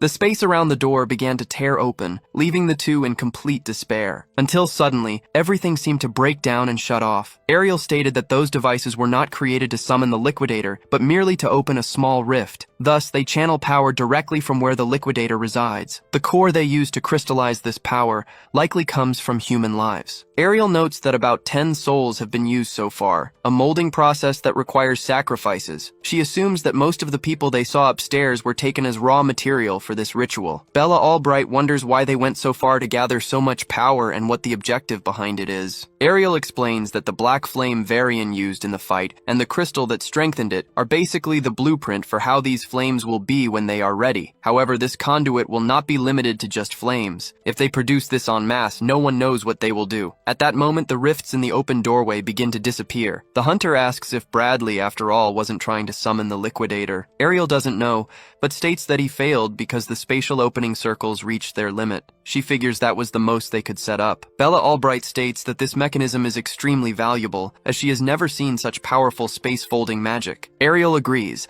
as the construction of a single one of these devices would cost an entire nation's budget. With 8 such machines, Ariel imagines that a powerful organization must have funded all of this. Bella Albright considers the Discar Empire, but Ariel denies it. Even though it is the largest country in the world, the Empire does not possess the magical research resources to create a crystal like this. Ariel suspects an organization whose magical research surpasses even that of the Empire. The hunter suggests the World Union Academy, and Ariel agrees. She states that no other research institution could sustain such a scale and budget. Bella Albright is surprised to hear that the Academy is behind everything. After all, the World Union Academy should defend the world from threats, not create them. Ariel understands Bella's reluctance to believe, but insists that no other group is capable of such a feat. The hunter argues that this does not mean the entire Academy is their enemy, stating that the majority may still be on their side in this battle. Before the universe's redefinition, the Academy's elite forces were the ones who fought directly against the liquidator. Even the subjugation teams continued protecting civilians until the very end. After seeing that future, the hunter cannot believe that the Academy is an enemy of humanity. Ariel says that most of the Academy likely acts on behalf of humanity, and would not allow experiments that sacrifice lives. However, the Academy possesses a number of researchers and facilities whose full extent no one in this world completely knows. And whoever was behind Varian had enormous support. After all, Bradley could not have organized all of this with only his own authority. Bella Albright asks if they cannot fully trust the Academy, and Ariel replies that she has been observing it from the inside for decades. She states with certainty that it is not a trustworthy organization. After all,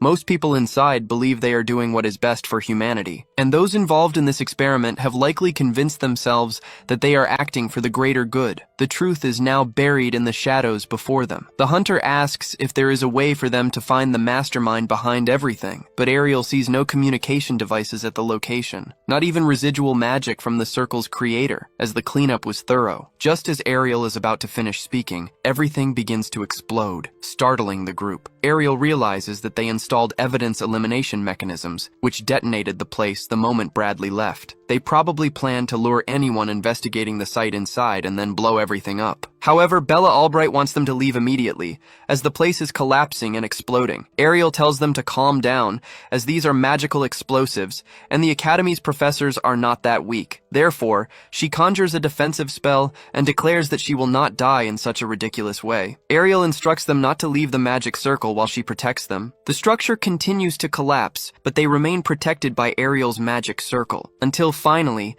they are teleported out of the location, along with the hostages. All those who were captured also managed to get out safely. Bella Albright and the hunter thought they would not survive this time. The teleportation was slow, as there was a lot of weight to carry, but Ariel managed to perform it. Ariel knows that when they show this to the Academy, they will no longer be able to ignore it. The next day, Ariel speaks with the Academy's board of directors about what happened. The response is that the survivors are being treated in the Academy's medical wing. The director thanks them for stopping Varian Bradley's illegal experiments. Oradron Alexandro talks about the magical machine machines Bradley possessed. He says that each of them was worth more than an entire country's budget. Furthermore, there were 8 of them, and Varian could not have acquired all of that alone. Alexandro states that they are stolen goods. These products were intercepted mid-transport, and 78 agents were eliminated. Ariel and the group are shocked to learn that these crime-related eliminations are their doing. Ariel would not be surprised if some of them were within the academy itself, and there is no way to distinguish them. Ariel and his group were outraged to learn that the criminals would not be punished, even if they were within the academy. Ariel complained that, regardless of talent or lineage, novices would have no chance to grow stronger in this system. Director Alexandro explained that, even as criminals, they could be admitted and trained at the academy. Bella considered this absurd, expressing her desire for the criminals to be punished. Alexandro replied that the superiors did not share this view. He clarified to Bella that, despite being a director, he and the others were subordinates. Even though he was the public face of the academy, his authority was insignificant. He added that they could discover who truly controlled the academy if they became stronger. The more they proved themselves, the deeper they would be allowed to investigate the institution's secrets. Although he did not mention names, there was a veteran with enough influence to alter the academy's direction. Gray considered the idea of becoming stronger than this veteran so they could change the academy's rules. Director Alexandro reiterated that power was the essence of that place, and for that reason, it was strange that Ariel had not stood a chance against Varian Bradley. He understood that one of the 2 students had managed to eliminate Varian. The director admitted that the Divine Eye was sharp, and he could hardly wait to see what kind of monster she would train. Our hero, Gray, walked down the corridor and noticed the marks growing on his back. He realized that power governed that academy, and that if he wanted to take down the Liquidator, he would need to discover what was behind everything. First, they should focus on training to grow stronger. Suddenly, a boy appeared and tried to kick Gray's face. Gray defended himself in time, stepping back due to the impact. His aggressor said that Gray was more resilient than he expected, which annoyed the protagonist. The boy claimed that Gray acted as if he owned the academy. He declared that a rejected special admission student should not be in that corridor. Gray understood that this was one of those who hated special students and asked if he wanted trouble. The pale boy replied yes, but a second rejected student had just appeared. When Ariel appeared, the boy turned and left. Due to stricter surveillance, the boy could not get any closer. This confirmed that Varian Bradley would send someone soon. That strange boy had been sent by Varian Bradley to cause trouble. The boy told the teacher that the theoretical class student had just kicked him. He claimed that the Divine Eye Special Dimension student should not walk through the academy's corridors. However, without weapons or injuries, the teacher could not take a rational stance on the incident. She said that Gray should go after the student and beat him up. Gray and Ariel did not expect the situation to be resolved in this way. Arya, the teacher, said that technically she could not allow such an action, but she would pretend not to see. However,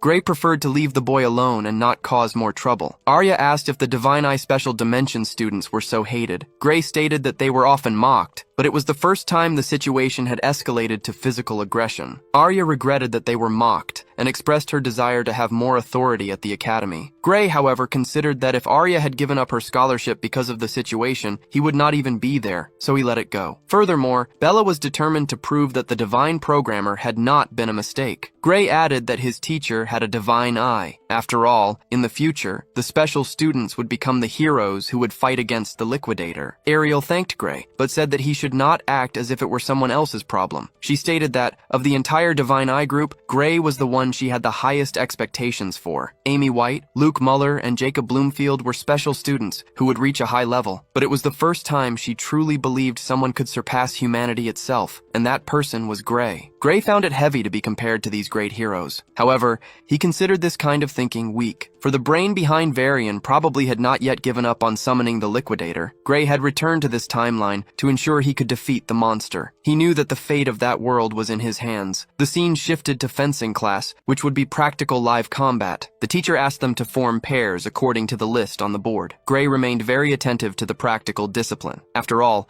the other students would probably speak ill of the Divine Eye students again. He noticed that he had been paired with Leonhardt Apes, the best student in the fencing course and the strongest in the first year. The teacher grouped students of similar skill levels and instructed no one to go easy. Gray, however, thought that the skill level between him and Leonhardt was not similar. He thought he should not have been put to fight against the best student, considering he had barely entered the academy. However, Massaroy knew that Leonhardt, who hated the Divine Eye students, probably very much wanted to beat him. Leonhardt Apes calmly approached, expressing his satisfaction at being training partners. He felt flattered to fight Gray Lee, now that he was the best in the class. Leonhardt stated that he had trained harder than any other student with the goal of fighting alongside Gray. Massaroy noticed the intense gleam in Leonhardt's smile, realizing that he was relishing the prospect of being able to legally face him. Both, eager, headed to the center of the battlefield. All the students began battling each other, and Leonhardt immediately advanced on Gray Lee. Massaroy defended himself from Leonhardt's powerful sword strike. Then, Leonhardt delivered a horizontal slash that threw Massaroy backward. Soon after, he advanced again, emanating an intense aura, and his slash passed close to Gray. Gray Lee, in turn, delivered a massive blow, which was defended by the blonde-haired student. Leonhardt stated that Gray was strong, finding it hard to believe that he hadn't entered through normal admission. Their sword combat continued at high speed, with numerous blows exchanged. Massaroy thought he would lose quickly, but realized he was managing to keep up. However, he couldn't match Leonhardt's brute strength, even using both arms. Massaroy agreed that Leonhardt's swordsmanship was insane, perfected to a terrifying level. Even with the experience from his past life and the training from his current master, the fight was difficult. Seeing Leonhardt advance again, emanating mana, Massaroy thought he was a monster. Their combat attracted the attention of the academy students, as Gray was managing to keep pace with Leonhardt. Leonhardt said he could fight like that all day and was having immense fun. Meanwhile, Massaroy felt that his stamina wouldn't endure such heavy combat for much longer. If it weren't for the training with Professor Heathcote, he would already be on the ground, defeated. He wondered why Leonhardt wasn't even panting during the combat. Massaroy noticed he was losing stamina very quickly and needed to end the fight at that moment. He remembered that the professor had instructed them to fight as if it were a real battle. Then, Massaroy saw his enemy raise his arms to attack and noticed an opening. He dodged underneath, placed his hand on the ground for leverage, and delivered a kick to Leonhardt. He managed to execute a sweep that took his rival off his feet. Leonhardt was shocked to see him fight as if it were a real situation. However, the best student in the class couldn't afford to lose. The fight ended with both pointing their swords at each other's necks. When Gray Lee declared it a draw, Leonhardt disagreed. After all, in the last second, all Gray had done was swing his sword, while Leonhardt could have pierced and eliminated him if he wanted to. Because it was a simulated fight, Leonhardt forced himself to point his sword at Gray's heart, not his neck. Even with the protection, pointing the sword at the heart in a simulation was a significant gesture. Leonhardt Ape stated that he had lost that combat. Massaroy understood the difference between a real combat and a fencing practice. Leonhardt believed that fighting wasn't just about sword skill. Gray Lee stated that attacking with his foot was a kind of cheating for a fencing class. However, the instructor had said to treat the combat as real, so considering that, there was no cheating. Leonhardt called Massaroy for another round. Gray Lee didn't understand why Leonhardt had underestimated him, because in a direct confrontation, he wouldn't stand a chance. It wasn't just a matter of technique. Leonhardt's stamina left him far behind. At that moment, a student ordered them to stop what they were doing. He argued that whether it was real combat training or not, it was a fencing class. In other words, they shouldn't have used anything other than a sword. This arrogant student wondered how a special student was fighting against the best in the class. The student told Gray not to boast about having a bit of magic, and that Massaroy hadn't even chosen the combat. Leonhardt replied that the professor had decided Gray was the only one worthy of fighting him. The professor seemed to agree, stating that she had formed the pairs with students of similar overall strength. She stated that Gray was the only one who could face Leonhardt. She said that if the student disagreed, he should defeat Gray and become Leonhardt's opponent. The student, wanting to prove his point, stated that he had defeated the examiner to get there, and that he shouldn't be compared to those who barely passed the tie or didn't even pass the test. Dylan noticed that the student was underestimating Gray, treating him as a mere exhibition, without knowing his true strength. He thought it was a good idea, as Gray's power deserved recognition. More importantly, the student had interrupted the time Leonhardt would have had with Gray. Because of this crime, Leonhardt thought the annoying student deserved death. The teacher said that if they didn't like the real combat rule, they could use the fake stages. Massaroy knew that student wouldn't be easy to fight, as he had entered through the academy's normal processes. Gray was certain that his opponent possessed more stamina and strength. Even with brutal training, students couldn't overcome years of proper nutrition and conditioning. Gray didn't feel so confident in his abilities, but he accepted the challenge, as he wouldn't be expelled if he lost. Since it was just a practical class, the teacher asked them to go easy on each other. Both assumed their sword combat stances and advanced toward each other at high speed. The opposing student, Leon, wanted to put Gray in his place, calling him a loser. They engaged in a sword clash, and many sparks flew with each strike. At that moment, Gray twisted his wrist, throwing his opponent away. Gray noticed that his opponent struck with little force, and his strength didn't compare to Gray's. He considered that the opponent might be holding back for now, However, Gray saw the boy fall backward, dropping his sword. The opponent fell headfirst to the ground, and the teacher declared the end of the fight at that instant. The teacher apologized, explaining that she aimed for the sword but ended up hitting the student. The student replied that he was caught off guard and that it was a disaster. Crying, and with blood on his face, the student demanded a rematch. The teacher accepted the rematch request, allowing the fight to continue until the student gave up. The opposing student advanced against Gray again with all his strength. However, the confrontation ended the same way, the student, crying and badly injured. Seeing the student so injured, the teacher declared that the combat would be concluded. She also asked someone to take him to the infirmary. Thus, this year's representatives were Gray and Leon. The professor explained that the best first-year students would face the second-year champion. This was a battle that occurred between students of different years. The difference between the first and second years was notable, as the first-year students had lost 35 times. The professor stated that a year at the academy meant a lot, and that losing to the second year was considered normal. If they managed a good fight, they would already impress, and if they won, they would go down in academy history as a miracle. The professor advised them not to stress too much, as being called for this fight was already a privilege. Gray thought the battle between the years would be much more serious. As a special admissions student, Gray found this a perfect opportunity to prove his fighting ability. Gray was determined to train hard to fight the second-year champion. The director discussed Professor Budra's proposal at the school board meeting. Budra proposed that the Divine Eye special admission student, Amy White, be expelled. Ariel was responsible for managing the Divine Eye students. Budra argued that Amy White had failed the third-year advancement exam. Even so, she was allowed to remain at the academy because she was a special admission student. This seemed unfair, as the other students who failed were expelled. Ariel argued that Amy White was progressing toward world-class combat ability. Due to a very severe physical side effect, she couldn't display her full power. When Ariel said this, Budra complained that they were using the same excuse every time. He complained that her justification made even someone useless sound like a hidden prodigy. Ariel argued that if Amy White were pressured too early, she could lose her chance forever. Budra, visibly irritated, said that Ariel had used these comparisons before. He asked if her plan was to allow someone who doesn't meet the academy's standards to remain there. Ariel replied that the academy existed to cultivate exceptional talents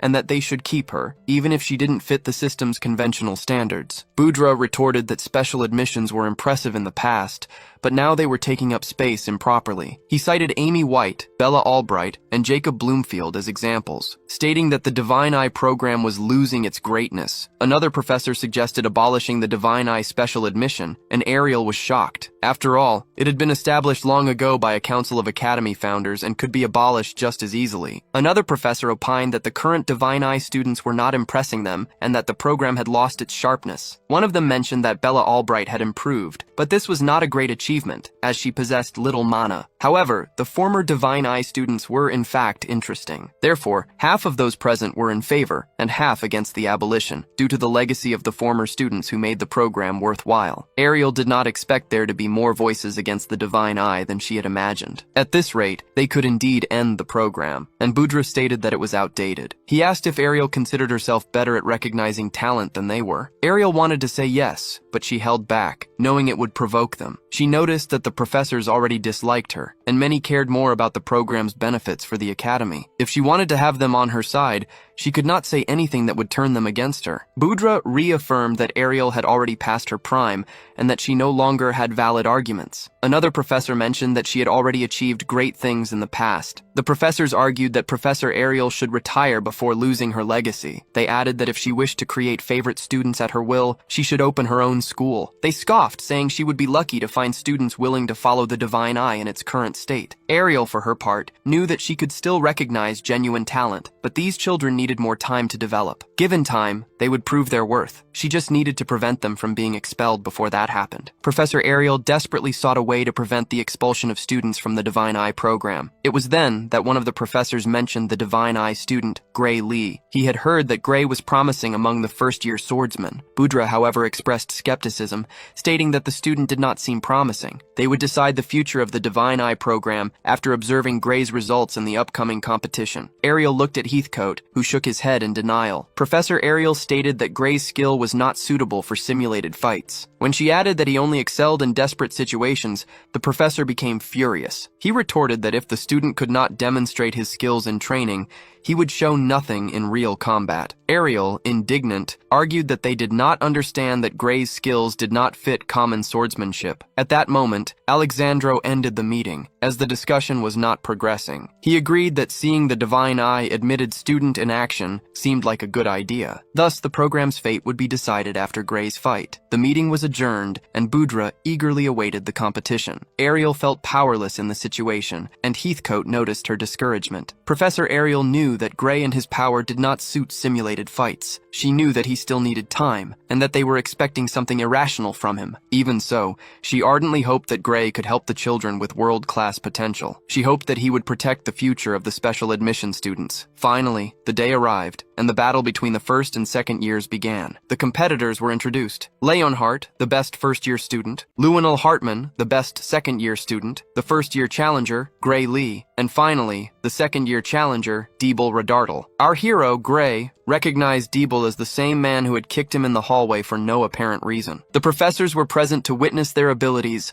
all observing from the stands. Leonhardt did not understand why so many professors had come to watch the battle. The best second-year student commented that it was the first time so many professors had come to watch a fight. He wondered why there were so many professors today, since only 3 had attended the previous year. Apius suggested that the professors must have come because of Gray, praising his good taste. Boudre intervened, saying that Leonhardt was right and that everyone would witness the final battle for Divine Eye admission. He added that the Divine Eye class was being abolished. Gray was in shock and asked Ariel if that was true. Ariel knew that if she told Gray the truth, he would push himself too hard. She feared that he would use that power and that, in his current state, it could lead him to a fatal end. Ariel told Gray that Boudre was trying to destabilize him and that he shouldn't let it affect him in the fight. However, the protagonist noticed that his teacher was visibly trembling. Gray pretended to believe what the teacher said, but he knew the truth. Boudre hoped they would be humiliated in this confrontation against the second year. He stated that when they lost pathetically, the other teachers would realize that the Divine Eye didn't work. Gray didn't want to let that go and didn't like Boudre insulting teacher Ariel. Ariel was surprised by Gray Lee defending her judgment skills. Boudre retorted that those who hadn't become senile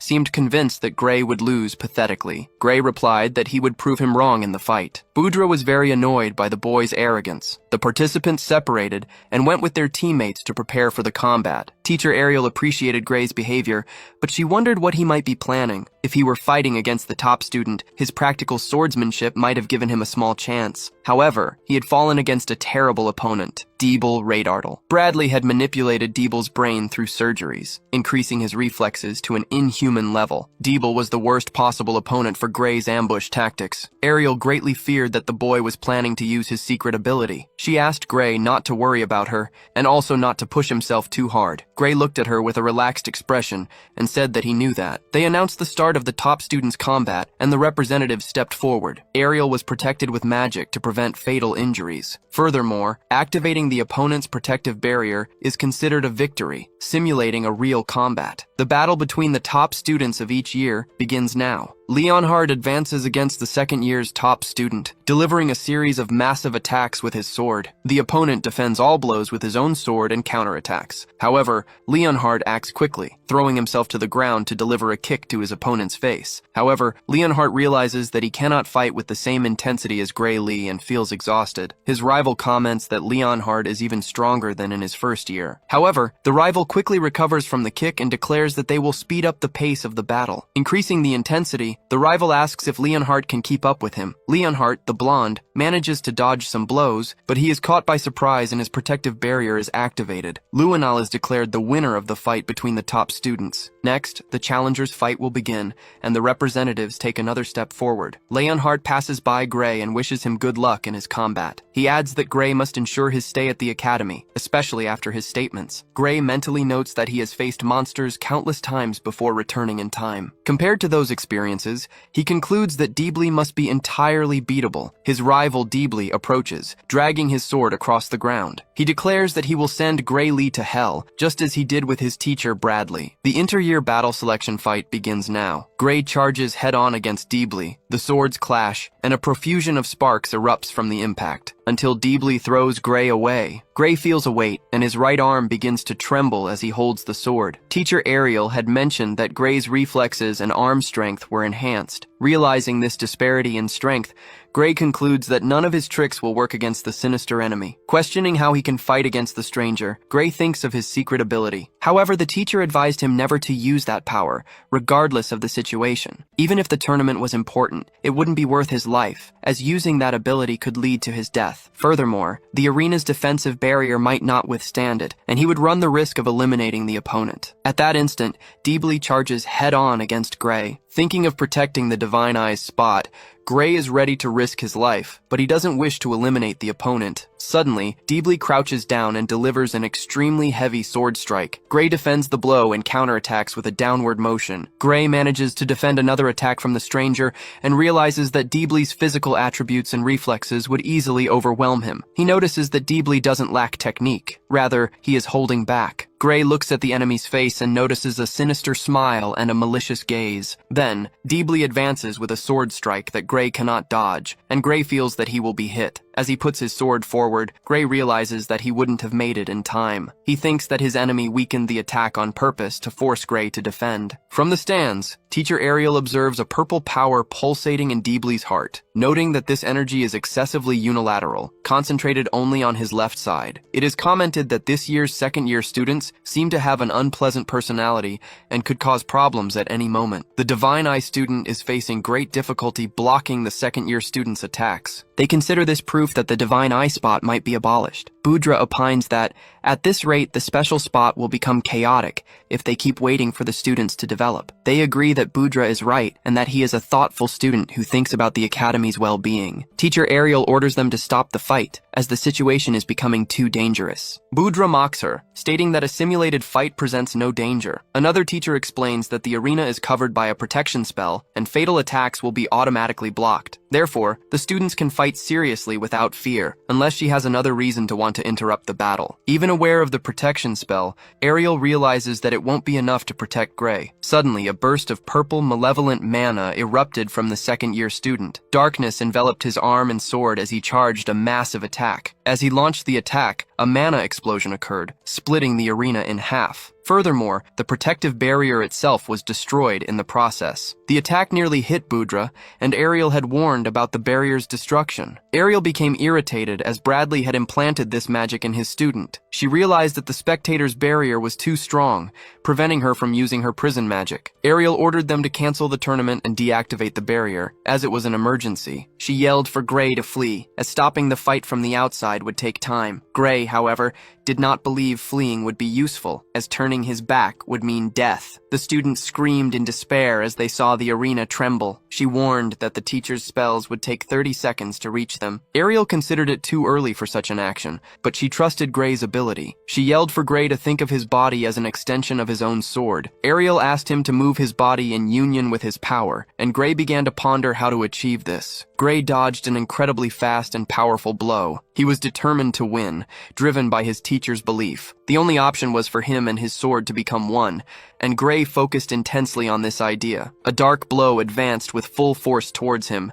and Gray remained motionless. The moment the blow hit its target, an absurdly powerful mana explosion erupted. At that instant, Gray emanated a strong red aura, appearing right behind his opponent. The opponent was caught by surprise and, in Gray's perception, seemed to move with extreme slowness. This indicated that Gray had become excessively fast, and he struck his enemy from behind. Gray delivered a brutal blow, hitting his enemy's face with the sword. However, the opponent's protective barrier activated, saving him from the direct impact. Nevertheless, the barrier began to fragment gradually, and the residual impact struck the enemy. Deeble Redardle was forcefully thrown, colliding with and breaking the arena walls. Such was the power of Gray's attack. Gray managed to break the defense barrier and severely injure his opponent. Professor Heat asked if the other second-year student, Deeble Redardle, was all right. Immediately medics were called, and Deeble Redardle, Bradley's student, began to stand up. He rose, emanating dark magic, and appeared to be unharmed. Ariel warned Gray to stay alert, as the fight was not yet over. Suddenly, Deeble Redardle advanced ferociously, casting dark magic against Gray. Tentacles of dark magic began to devastate the arena and attack Gray Lee. Ariel asked if the barrier had still not been deactivated, and Professor Heat confirmed he was trying. Meanwhile, Gray continued to dodge, performing high-speed jumps. Deeble Redardle, who had been attacking from a distance, suddenly closed the gap and charged at Gray. They engaged in another sword clash, generating a profusion of sparks. Gray realized realized that his enemy did not seem to be an ordinary human, given the abysmal speed and strength he demonstrated. Although Gray was also far from normal, manifesting immense power at that moment, Gray managed to disengage from the sword clash and position himself behind Deeble Redardle, who, surprisingly, seemed unharmed after Gray's most powerful attack. Gray delivered an attack from behind the opponent. The exact moment Gray underestimated his enemy's speed, he himself suffered an attack, spitting out a large amount of vital fluid. His teacher, Ariel, screamed in shock, fearing that her favorite student would die. Feeling intense pain, Gray understood that if he didn't react, he would lose the fight. With the urgent need for more power, Gray plunged into an obsession, and his aura visibly changed. Then, Gray delivered a cut that severed both of his opponent's arms. An inexplicable source of power emerged within Gray, compelling him to deliver that fatal blow. From the enemy's two severed limbs, a large amount of darkness began to emanate. The teachers observed the scene in complete shock, until the barrier was finally deactivated, allowing the teachers to enter the arena. All the teachers advanced to stop the fight and imprisoned Deeble Redardle. Gray leaned on his sword, overcome by exhaustion, and felt a sharp pang in his heart. From several gashes on his body, vital fluid began to gush, indicating that he was severely wounded. Ariel instantly used healing magic. Realizing that her student was at risk of death, she ordered the other teachers to assist in Gray's healing process. Ariel felt Gray's vital signs stabilize, and a few moments later, he stood up. The teachers were shocked by the speed of his recovery and asked if he was all right. Ariel realized that even after using all his power, Gray's soul was intact. She stated that there should be no more injuries, as the healing magic had already resolved the situation. They noticed that the strategy worked, weakening the counterattack as Heat had predicted. Ariel declared that without the healing magic, Gray could have died, and she showed irritation with Heat. Heat retorted, arguing that they managed to mitigate the damage to a level where the healing magic would be effective. In any case, Heat intended to support the counterattack alone, which would take time. Several unexpected occurrences followed, but Deeble Redardle was already being taken to the infirmary. Through these unexpected events, something important would be confirmed. The protective barrier of the second-year representative, Deeble Redardle, was activated by Gray Lee's attack. Therefore, the winner of the fight was the first-year representative, Gray. The students began to celebrate, as Gray had achieved a historic feat by defeating a second-year student. The Divine Eye student ended the first-year student's streak of 35 consecutive defeats. Heat declared that this count no longer mattered. After this fight, it became clear that Ariel's judgment was not wrong. Everyone had to admit that she was right, and the abolition of the Divine Eye class was discarded. The director expressed his shame for having considered abolishing the class, almost losing an immense talent. Ariel deeply thanked Gray Lee, who was still recovering from his injuries. Those who wished for the abolition of the class would now have to reflect on their own responsibility. Budra found himself in a complicated situation, feeling ashamed. Gray Lee lied, claiming he did not know he could use that ability. Ariel noticed the lie, as Gray Lee had freely used this ability when defeating the Ogre General. He hoped his teacher would support him in his deception. To stop the Executor, Gray Lee needed to be the only one to possess such power. Ariel understood his intentions, and noticed that he did not act like someone living for the first time. However, knowing the trust Gray Lee placed in her, Ariel decided to support him. She informed the director that Gray Lee's power could not be analyzed by conventional magic methods, but that she could perceive it with her own eyes. Ariel had observed Gray Lee's power and discussed it with Heatcoat, which made the boy's current level of control possible. Ariel was still researching the best way to extract and enhance this power. She asked if she could be in charge of everything related to Gray Lee's power. After witnessing the fight, Director Alexandro could not refuse Ariel's offer. Director Alexandro told Ariel that the entire Divine Eye Special Group was now Gray Lee's responsibility. He stated that if there was anything the Academy could do to help, Ariel should inform him. Both were pleased that they had managed to keep the Divine Eye group safe. Next, they went to the underground alley to examine Deeble Redardle's condition. The director wanted the Divine Eye members by his side. Ariel accompanied the director to analyze the situation. Upon analyzing the results, they found that the power used on Deeble Redardle was almost identical to that of the Executor, leaving no doubt that the same crystals from the research center had been used. The director asked what had happened to Deeble, and Ariel replied that he had passed away. Ariel explained that the moment the attack was activated, Deeble Redardle ceased to be himself. The power might have corrupted him as soon as it was implanted, making it obvious that the main target was Gray Lee. This was retaliation for Gray Lee eliminating Varian Bradley. Deeble Redardle was manipulated after Varian Bradley's death, which indicated the involvement of a third group. Ariel and Gray Lee understood that there was a larger enemy behind them, a third group. Ariel said it would take some time to use her connections and find this group. Her intuition indicated that the deeper layers of the Academy were involved. Gray Lee offered to help his Divine Eye teacher. He commented that he had learned to use his power without damaging his soul. However, Gray Lee mentioned that the impact on his body had been worse than before. Heatcoat suggested they elevate the training to the next stage. Ariel stated that Gray Lee would learn to control the power better than he currently could. After the conversation, Gray Lee headed to the training ground. Heatcoat explained that the training method was dangerous and painful. He added that if Gray Lee was willing to take more time, there were safer options. Gray Lee decided to train that way, and Heatcoat instructed him to prepare. Gray Lee focused on becoming one with his blade, remembering the sensation he had experienced. A red aura began to emanate from the blade, spreading throughout his body as he prepared. He delivered a straight strike, destroying the armors on the battlefield. As he ran, he delivered slashes with his sword, eliminating the targets. The watching teachers noticed the boy's impressive speed. Gray Lee delivered another attack, eliminating another armor. However, the rebound effect manifested in his body, and he began to expel vital fluid. After delivering another spinning attack, he fell to his knees on the ground. Weakened, Gray Lee fainted, becoming completely unconscious. The teachers instantly activated recovery magic to restore his health. In moments, Gray Lee felt well and stood up. Heatcoat commented that Gray Lee was enduring more than in previous times, and that his body would learn to resist the impact. Gray Lee hadn't even noticed this, as he was deeply focused in a state of flow. Now that he felt it, he noticed that the power hurt him considerably. The professor explained that the pain meant he was surpassing his personal limits. However, Heatcoat also understood that the training was excessive, and the decision to continue or not would depend on Gray Lee. Gray Lee decided to continue,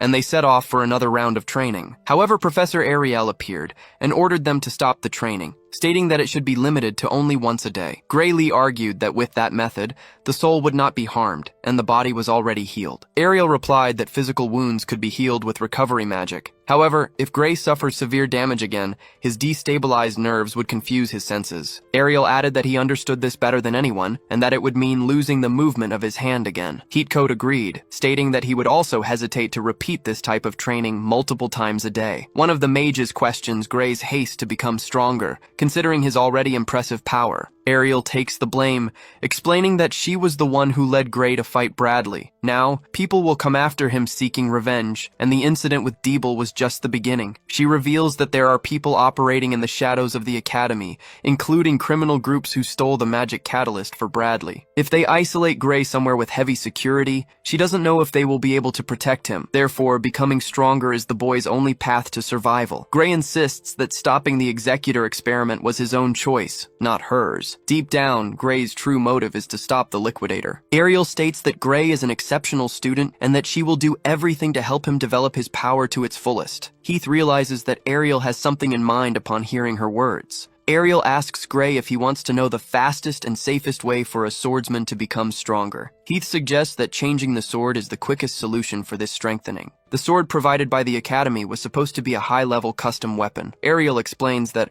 although it is sufficient for a freshman, the sword cannot withstand Gray's power. She observes that no ordinary sword is capable of handling the magnitude of his power. Upon seeing the broken sword, the professor decides to take him to her personal vault. Heath is surprised by the idea of the professor giving one of her weapons to the student. She spins a key in the air, opening a portal, and states that Gray is worthy of receiving one of her weapons. Gray is in complete shock upon hearing his professor's words. Upon entering the professor's vault, Gray sees piles of gold coins, noticing the vast wealth and numerous magical objects. The place is gigantic, and Ariel begins to search for the weapons section. After much searching, they find the section, and Ariel instructs Gray to find a sword that suits him. Gray realizes that many of the swords there look dangerous, no matter how much he observes them. Heath doubts that Gray will find a better collection of swords than that one. Ariel acknowledges that it is difficult to decide with so many options available. Normally, she would like to test each one, however, due to the nature of Gray's power, they can only do this once. Thus, they will decide to test the swords one by one, starting with the sharpest one in the place. Gray picks up an extremely heavy and large sword for the first test. Ariel states that no matter how heavy it is, the sword cuts with extreme precision. A wooden totem appears so that Gray can test the weapon. Gray positions his feet, rotates his torso, and delivers a massive sword strike. The sword's blow completely destroys the wooden totem, and the blade remains intact. Ariel comments that the sword is powerful, but perhaps a bit too heavy for a real fight. Heath observes that no matter how sharp it is, the sword is useless if it cannot hit any target. However, it wouldn't hurt to have it, as it would be useful against robust and heavy opponents. Ariel decides to give Gray a magical storage pouch so that he can carry it without the weight being a hindrance. Gray asks if this sword can normally be lent to someone. Ariel replies that it is better to give it to him than to leave it gathering dust in her warehouse. Furthermore, she is entrusting the sword into the hands of someone who can truly use it well. And when Gray is facing the enemy behind Varian, the Executor's summoner, he will be able to say that this man will regret not having had this sword by his side. Gray remembers the painful defeat he suffered against the Liquidator, and this motivates him. He thanks the professor for lending him the sword. Heath warns that Gray should avoid showing the sword to other people without the intention of using it. If it were put on the market, it would be worth at least 10 billion and 10,000 gold coins. Gray is in shock upon learning the sword's value and hesitates to accept it because it is so expensive. Ariel refuses to take it back, as she is giving the sword, not lending it. Gray cannot believe that she is entrusting such an expensive sword to him. Ariel says that if she could protect the Divine Eye's admission with 10 billion, she would gladly do so. However, the sword is a delayed reward for what the boy did in saving the Divine Eye. Then, she threatens him comically, asking if the Divine Eye is not even worth the price of 10 million. Immediately, Gray backs down from the comical situation and thanks Ariel. The Black Swordsman states that he will take very good care of this giant blade. Furthermore, Ariel wants him to have a normal weapon that he can use in common battles. Gray would never have imagined that Professor Ariel's treasure would be so impressive. Heath comments that no one in the world possesses an eye as sharp as Ariel's. After all, with a Divine Eye, she can make as much money as she wants. Ariel asks Heatcoat, the instructor, which of the weapons he would recommend. Analyzing the options, Heatcoat points to a golden-hilted weapon. Gray picks up the thin, ordinary-looking blade to test it. He delivers a few precise and swift strikes with the sword. Although the sword seems well-made, Gray feels that something is wrong. Heatcoat promptly states that that sword does not suit Gray. Next, he mentions a sword created for an experiment, suggesting that it might be more suitable for the protagonist. Heatcoat presents a sword adorned with several glowing blue designs. The professor instructs Gray to try wielding the spatial sword. As soon as Gray touches the hilt, the sword begins to glow, and he is impressed. He notices that the blade has no sharp edge, which seems strange to him. Heatcoat explains that this sword was developed as a new technology experiment, not for real combat. It was designed to be extremely durable, despite being made of a blunt steel. Gray understands the professor's idea. With the power he possesses, he might not need a sword with a sharp edge. Heatcoat argues that no matter how powerful it is, a normal sword would hardly withstand Gray's power. He adds that if Gray continues to grow stronger, conventional swords will become a burden. In that scenario, Gray should consider a future where he would no longer need to rely on the sword's edge to fight. For this reason, the technological sword could be perfect for him. Heatcoat demonstrates how the sword works. It not only leaves gashes, but also deforms the attacked object. Ariel, for her part, believes that Gray should continue wielding a normal sword. She asks if there are other weapons he would like to try, mentioning that there are options beyond swords. Gray observes some axes and other weapons, but expresses a desire to test all available swords. He notices an entirely red sword, which appears to be lighter and stronger than the previous ones. Gray also wants to try another sword, a very long one, from which he senses a strange energy. Ariel explains that this sword was left behind by a student who graduated. Even though it is not a famous sword, Ariel allows him to test it, and Gray shows great interest. Upon wielding it, he finds it surprisingly easy to hold, as if it fit his hand like a glove. The sword is gleaming and allows for fine and precise cuts. He realizes that the sword fit perfectly, as if he had practiced with it since birth. Gray states that he had never wielded such an easy sword in his entire life. Ariel suggests that he test another sword to check its compatibility with his power. Gray asks if there would be any problem if he broke the former student's sword. Ariel replies that she is sure the sword would be happier being used by him than remaining idle. Gray agrees and asks the name of the student who created the sword. Ariel reveals that the student's name is Medallum Norum, and Gray is shocked. After all, he remembers Medallum Norum as the greatest magic blacksmith in the world. Gray is astounded to realize that he is using a sword forged by Medallum Norum. Next, they head to the training arena to test Medallum Norum's sword. The objective is to test both the blade's strength and durability, and Ariel wants Gray to push the sword to its limit. First, however, Ariel hands Gray the sword made with experimental technology. They decide to start with the most unusual sword to observe how Gray's power would affect it. Gray focuses on becoming one with the sword, emanating his mana to its fullest. He loses connection with the sword and tries again, enveloping it with his magic. He immerses it in his power, seeking to become one with the blade. However, his power does not activate with this sword, and Gray finds this strange. He tells Ariel that he feels no difference from his normal physical condition. Therefore, the sword might be the cause, and they decide to set it aside. Apparently, it does not function correctly with Gray's special powers. Given this, they decide to try with the most normal sword from the set this time. Ariel takes a sword from inside a magical box and asks Gray to try it. Again, he performs the focusing process to become one with the blade and prepares for the attack. This time, he manages to activate his power, emanating an intense aura. Suddenly, he hears a voice in his head saying, "There's no more time." The voice adds that when the time comes, something will happen. Heathcote comments to Ariel that releasing the power should not be a problem with the other sword. After hearing the voices, Gray advances against the training objects, delivering precise and strong attacks. He notices that the power of the blows is the same as before, but the sword swing is much smoother. He delivers a vertical cut that destroys the training armor. His body also feels lighter,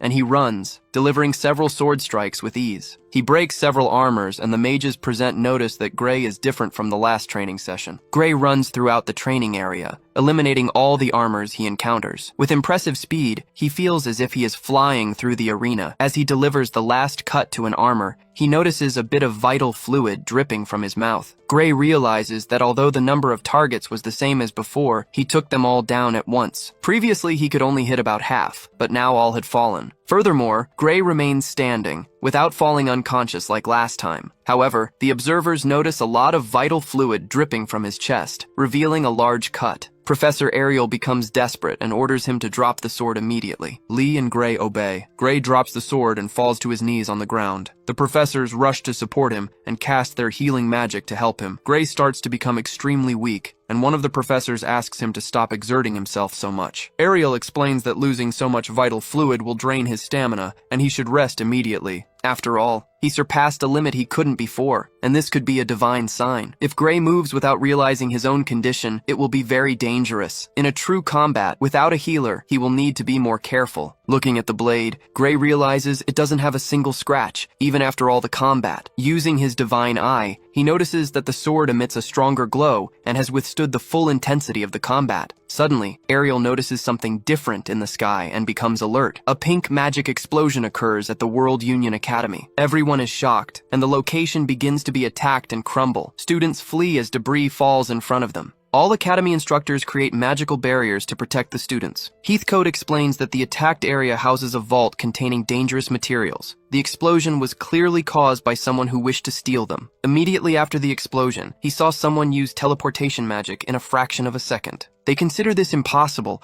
as the vault walls are protected by anti-teleportation magic and were also built to withstand most explosive spells. Ariel noticed executioner magic mixed with the smoke. They probably used the crystals produced in the underground laboratory to destroy the outer wall. Gray understands that those responsible for the explosion were allies of Varian Bradley. They truly made a move against the Academy's headquarters. As expected, several items were stolen from the vault. Although the details haven't been shared, it's not the kind of place where an outsider could cause an explosion. By the way they destroyed the teleportation inhibitor and fled, it seems to have been an inside job. This suggests that the Academy is no longer a trustworthy organization. Ariel wonders if they ever truly were a trustworthy organization. Gray states that if the Academy is controlled by the enemy, they can use their influence to obtain whatever they want. But the reason they exploded the vault is because there was no legal way to obtain the stolen item. Ariel doesn't know what the higher-ups think, but the culprits are blood drinkers. They must have infiltrated the Academy, and Gray remembers that they eliminated Bella's father. The professor says that by eliminating Varian, Gray could become their target as well. Therefore, she instructs him not to let his guard down, especially when he is outside the Academy. After this dialogue with the professor, Gray descends the stairs. Upon arriving in the classroom, he notices the students in despair, trembling intensely. Sensing the heavy atmosphere, he assumes it has to do with the explosion at the Academy. Gray received a notification about an outdoor exercise, and that's why everyone is scared. Gray tells Leon that he read the letter and feels no fear. It is a mission of 16 hours of marching and camping in a monster-infested area. A week dedicated solely to this, and the extra combat training will be heavy. Leon asks how Gray can be so calm. considering 16 hours of marching per day. And there's no guarantee of a good night's sleep due to the monsters that might appear. It is mentioned that more than half of the students give up every year because of this task. Gray explains that in real marches for battle, one never knows when the enemy will attack. When he went through the executioner subjugation training with his squad, there was no time limit. They threw the warriors into the mountains and made them march through the infested forest for a week. Some of them died after being attacked by monsters during the training. With the professors accompanying them now, that kind of thing won't happen. Leon realizes that not even hellish exercises intimidate the boy, who is at an advanced level. Seeing everyone scared, Gray can't help but feel that something is lurking outside. The professor announces that they will begin the annual outdoor exercise for the freshmen. Most of those who fail to overcome this challenge will likely give up and not advance to the second year. The professor urges them to persevere, and so, the mission begins. Our protagonist arrives at the edge of the Wintley continent. Gray remembers that the region is practically uninhabited and wonders why. Beginning their march into the forest, the students follow the professors. One of the students comments that this does not seem to be the correct path, to which the professor replies that training, by its very nature, must follow the most challenging path. Then they follow the professor up a steep trail, and exhaustion begins to set in. The professor then reveals that only 8 hours have passed since they started, and they are only halfway through the march. The students, already exhausted, realize that half the journey still remains, and that it is only the first day. The professor explains that their bodies will get used to it over time, and that the hardest part is always the beginning. Leon and the others, however, realize that the professor is lying, as the difficulty and fatigue persist intensely. Ignoring the professor's words, they observe that Leon shows no sign of fatigue. Leon thinks that this is the highlight of the Swordsman course, and that he needs to push himself to the limit. He also notices that Gray Lee has not lost his breath since the mission began. Suddenly, an exhausted female student is attacked by a spider, startling her greatly. The spider almost hits her in the face, but Gray saves her by accurately throwing a dagger. Our black swordsman eliminates the creature and warns that many spiders in the region are venomous. Leon observes that Gray is not just walking, but also constantly assessing the environment for surprise attacks. To be able to walk for 8 hours and still maintain such a level of readiness, Gray must have undergone intense training. Gray has good stamina, because the training he underwent before returning in time helped him greatly. For Gray, getting a good night's sleep is already a significant improvement compared to the hellish experiences of his past life. What truly worries him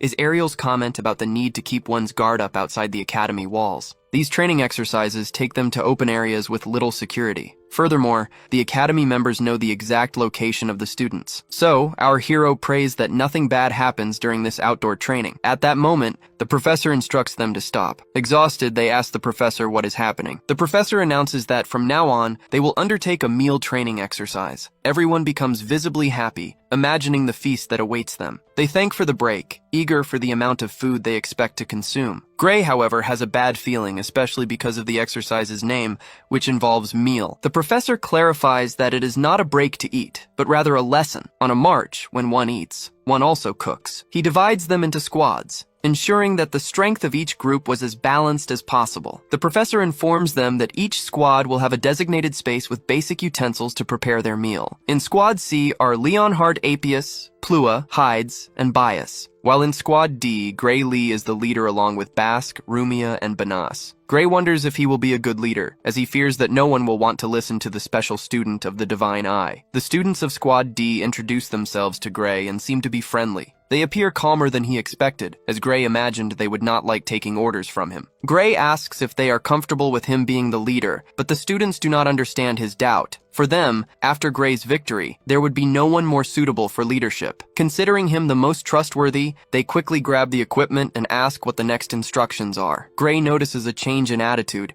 The previous match truly left a good impression. He realizes that at the academy, everything comes down to merit. A student asks what they should do, since the supplies provided by the professor do not contain enough food. The student explains that he only has a pot and a fire starter, and nothing else. Professor Heat explains that on a real field march, no food or cooking equipment is provided. Apius argues that modern field operations rely on logistical support and magical storage. The professor says this only applies to marches that were planned in advance. The professor confronts him, explaining that in emergency situations, where they need to camp in the middle of a battle, or if the supply officer dies, they will need a prolonged march without any preparation. Furthermore, magical storage bags are too valuable. If they are not part of a large-scale unit, each person will have to carry their own equipment on their back, exactly as they are doing on this march. Many will end up giving up, unable to do anything. The students become quiet listening to this, and Leonhardt apologizes. Gray didn't know that storage bags were so rare. He had accepted his as if it were a simple sword bag, and now he understands that it is an item of great value. Their professor also has good news for the students. The professor informs them that the forest is infested with monsters, but that they have spread magical repellent along the path. The professor announces that they won't need to worry about finding food, because without the repellent, monsters will emerge. The students understand that by releasing the monster repellent, the creatures will begin to lurk through the forest. In Squad D, the members ask their leader, Gray, what they should do. Gray replies that they should hunt the monsters and feed on them, as it is the only option. While paying attention to the path, Gray spotted footprints and droppings, indicating the presence of small and medium-sized monsters. Gray believes they will be able to deal with them using only a sword, but the squad shows apprehension about engaging in real combat, as the idea of searching for monsters in such a vast forest seemed daunting. Gray explains that if the monsters are carnivorous, the task will be easier, as they will come to meet the group. He adds that if they remain still, they will compete with the other squads for prey, so they must move. If they don't want to fight monsters, they can find insects and snakes to feed on. In forests without monsters, they learn to make good use of insects as food. However, one of the girls in the group expresses a desire to hunt monsters, since they are in a forest full of them. Another student, however, states that Gray is the leader and that they will follow his orders. Thus, Squad D enters the forest and begins to look for monster footprints. Gray smells a peculiar scent and warns that the monsters are approaching. Suddenly, a fierce bear emerges from behind a bush. The beast charges at one of Squad D's members. The group member is shocked to see the real monster so close. He narrowly dodges, surprised by the creature's speed. His body reacts instinctively, moving on its own, a result of the brutal training exams he underwent at the academy. He draws his sword, positions himself behind the monster, and declares that he should not be underestimated. He delivers a deep cut that severely wounds the beast, causing it to spill its vital fluid. Immediately after the blow, the bear reacts, using its claws to attack the student. However, before the student could actually be hit by the bear, Gray intervenes and saves his life. With a precise sword strike, Gray severs one of the bear's hands, preventing his friend from being fatally wounded. Next, the creature uses its remaining arm to attack Gray, who delivers another sword strike, severing the wild creature's left hand. In moments, Gray finishes off the monster and sheathes his sword, commenting that the beast's bones were tough. His teammate thanks Gray for saving his life. Gray explains that wild monsters can continue moving even after seemingly fatal attacks. He advises his colleague to prioritize not getting hit, instead of focusing only on finishing off the monster. The squad member comments that the experience is completely different from training with people. Next, they take the bear meat and roast it over a campfire. The students consider the bear meat good enough. Gray explains that the taste of monster meats varies by species. He adds that when participating in expeditions, it is always important to research the list of local monsters. Gray recommends hunting wild boars if they need to collect food in an unknown location, because wild boars generally do not feed on poisonous plants, and their meat has a decent taste. Gray responds to a colleague mentioning that he studied survival techniques in addition to swordsmanship. He tries to be modest, stating that he doesn't know that many things about survival. Suddenly, another squad emerges from the woods and asks them to share the food. After all, the food they had managed to get didn't work out, and they even tried to eat frogs. Gray comments that the amount of food they have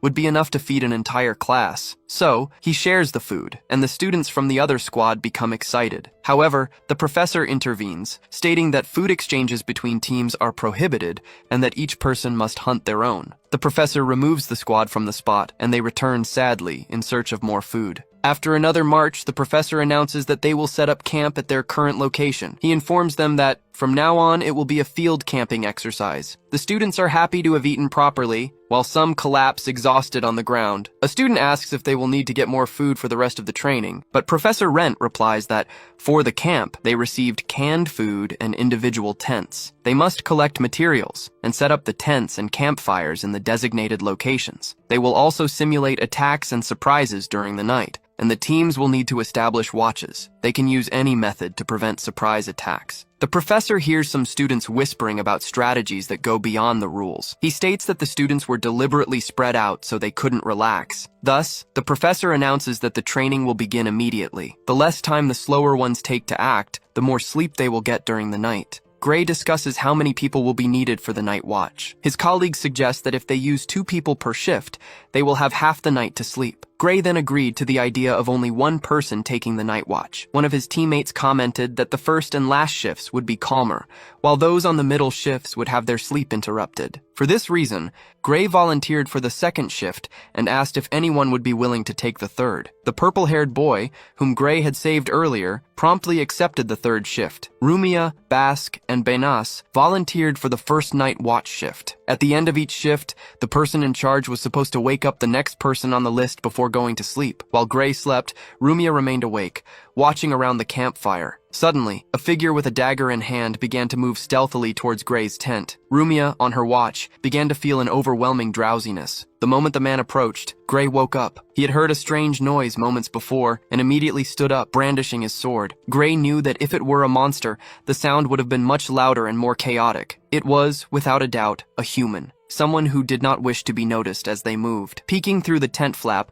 Gray saw nothing but Rumia, almost asleep. Realizing she hadn't noticed the noise, he wondered if it was all just an illusion of his mind. However, Gray followed his intuition that someone was nearby and stood up. He thought it might be the professor, checking if they were maintaining proper vigilance at that hour. However, Gray did not let his guard down and decided to investigate. He remembered Ariel, who had warned him that after defeating Varia, he would become a target for bloodsuckers. And finally, her advice that he should be very careful upon leaving the academy. He wondered if it was an assassin and decided he should act as if it were, taking the necessary precautions. Gray knew that long-range attacks were a possibility, and that it would not be prudent to remain still there. Gray left the tent without alerting Rumia, the girl from his group, and began to sneak through the forest. He noticed the sky illuminated by a full moon, which made the situation similar to a daytime attack. It was easier to detect the enemy, but conversely, harder to hide. Gray moved cautiously, remembering his divine bow training. In his past life, Ariel had explained that the correct way to walk started from the back of the feet. One needed to move on the tips of their toes to ensure silence. This way, the heel touched the ground last, minimizing noise. Even if they stepped on a branch or leaves, the sound would not resemble the regular rhythm of human footsteps. Instead, it would sound more like animals or the wind, not attracting unwanted attention. During the divine bow training, they walked barefoot through the mountains, seeking to become one with nature. Gray followed these instructions to the letter. Shortly after,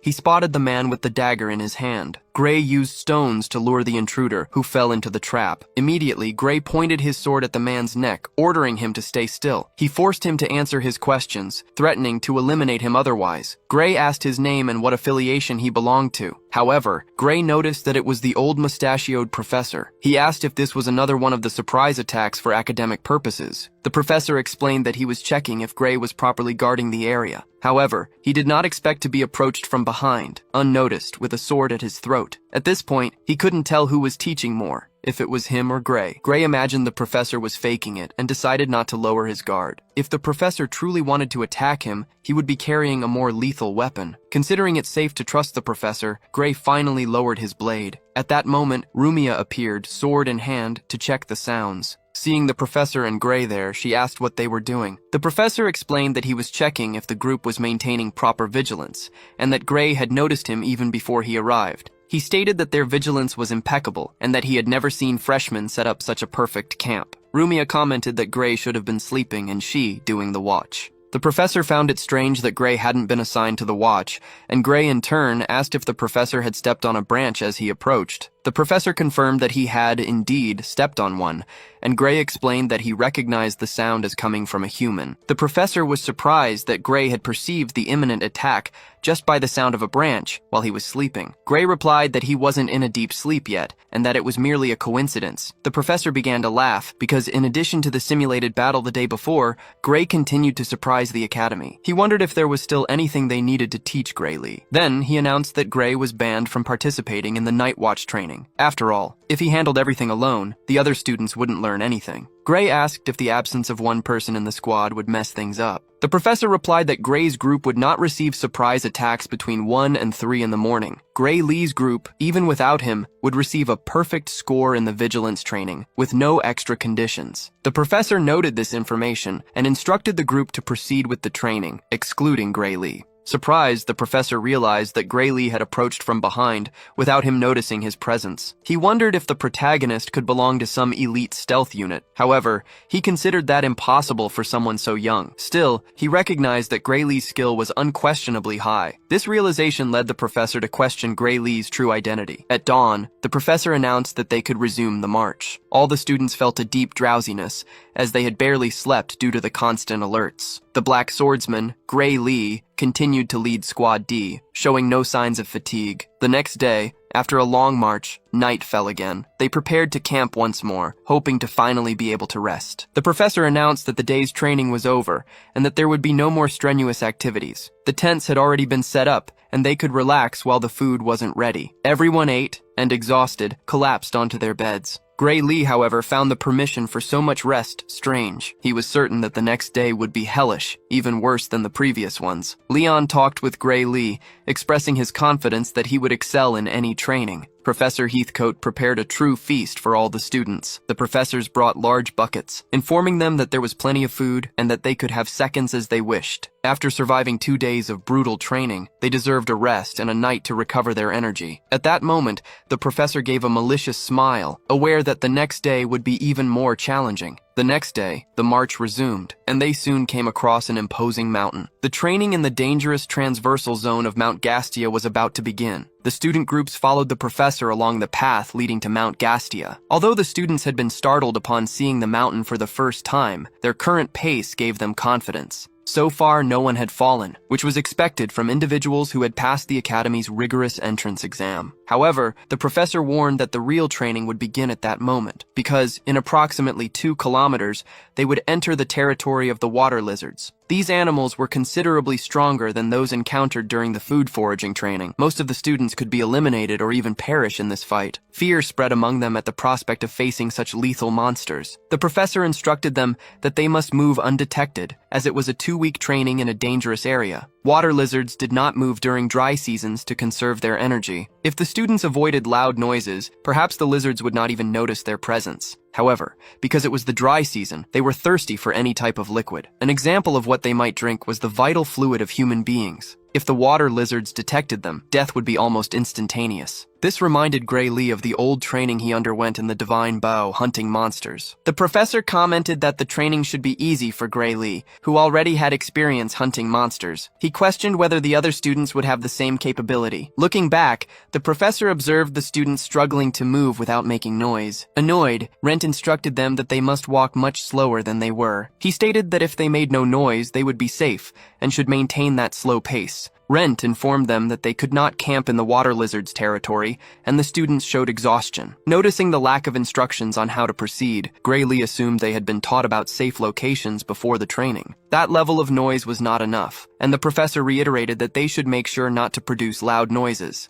Everyone continued the march, and the professor warned that from the next point onward, they should no longer speak. Furthermore, any noise or speech would result in a loss of points in their evaluation. They continued the march, communicating only through hand signals. Even without being able to make noise, the students considered it a typical mountain trail. With a slower pace than the previous day, the task could even become easy. For this reason, the academy students believed there would be no monsters there. They even doubted that the academy would put them in training with monsters capable of eliminating them. They assumed that the existence of the monsters was a hoax, merely to practice marching at that pace. Suddenly, one of the students slipped on a rock, falling to the ground and producing a slightly louder noise. The student believed the monsters would not appear, but feared losing points in the evaluation. However, in moments, water lizards began to run around the group. Everyone, professors and students, drew their swords, realizing the creature's approach. The boy who had fallen was in complete shock upon seeing something advancing towards him. The wild lizards leaped onto the group of students.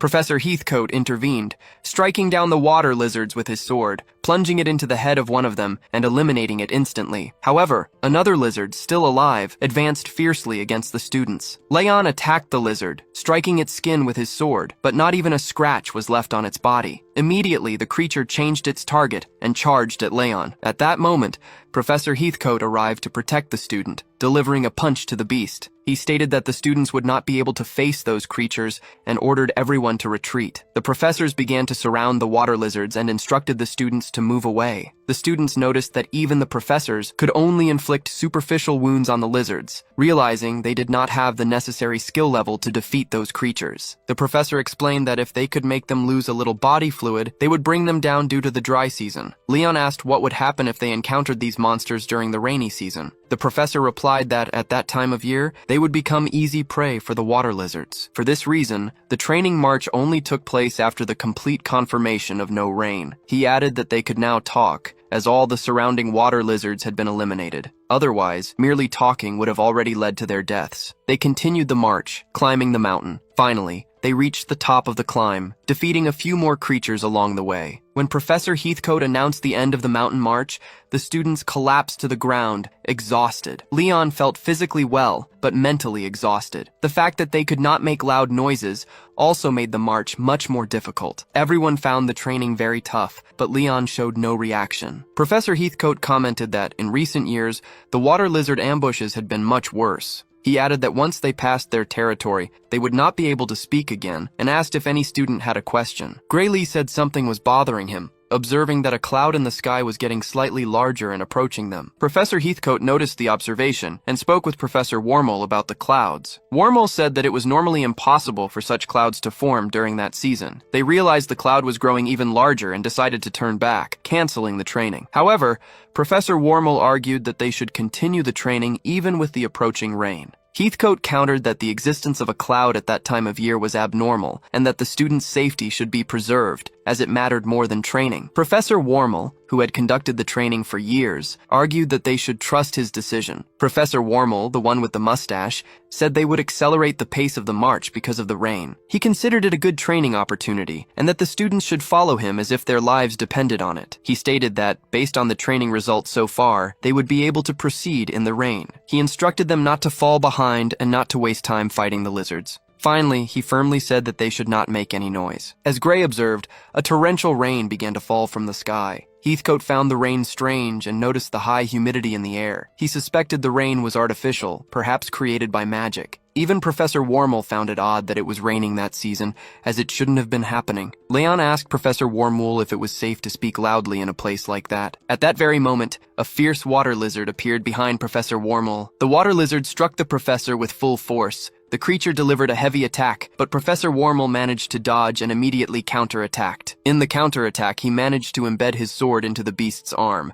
The creature let out a very loud shriek and retaliated with a tail whip. Then Professor Wormel used his sword to block the attack. He managed to inflict some damage on the lizard and was then thrown away. Everyone was worried about Professor Wormel, who managed to get back on his feet. Leon thought that a professor's reflexes should be quick enough to dodge such attacks, and yet his Professor Wormel was badly hurt, even while focused on counterattacking. The students were shocked to see the speed of these water lizards. Even knowing this, the lizard's movement was faster than in dry weather conditions. Heathcote told all the students to stay focused, and they advanced against the lizard. Along with the other professors, he charged, armed and ready to eliminate the beasts. He delivered a blow to the monster's back. However, Professor Heathcote was caught off guard by a tail whip from the lizard and was also thrown away. The lizard advanced on him, but Professor Heathcote quickly got up, eliminating the creature. The four professors, acting together, finally managed to defeat the monsters. However, all the professors were injured, unable to continue with the training in that state.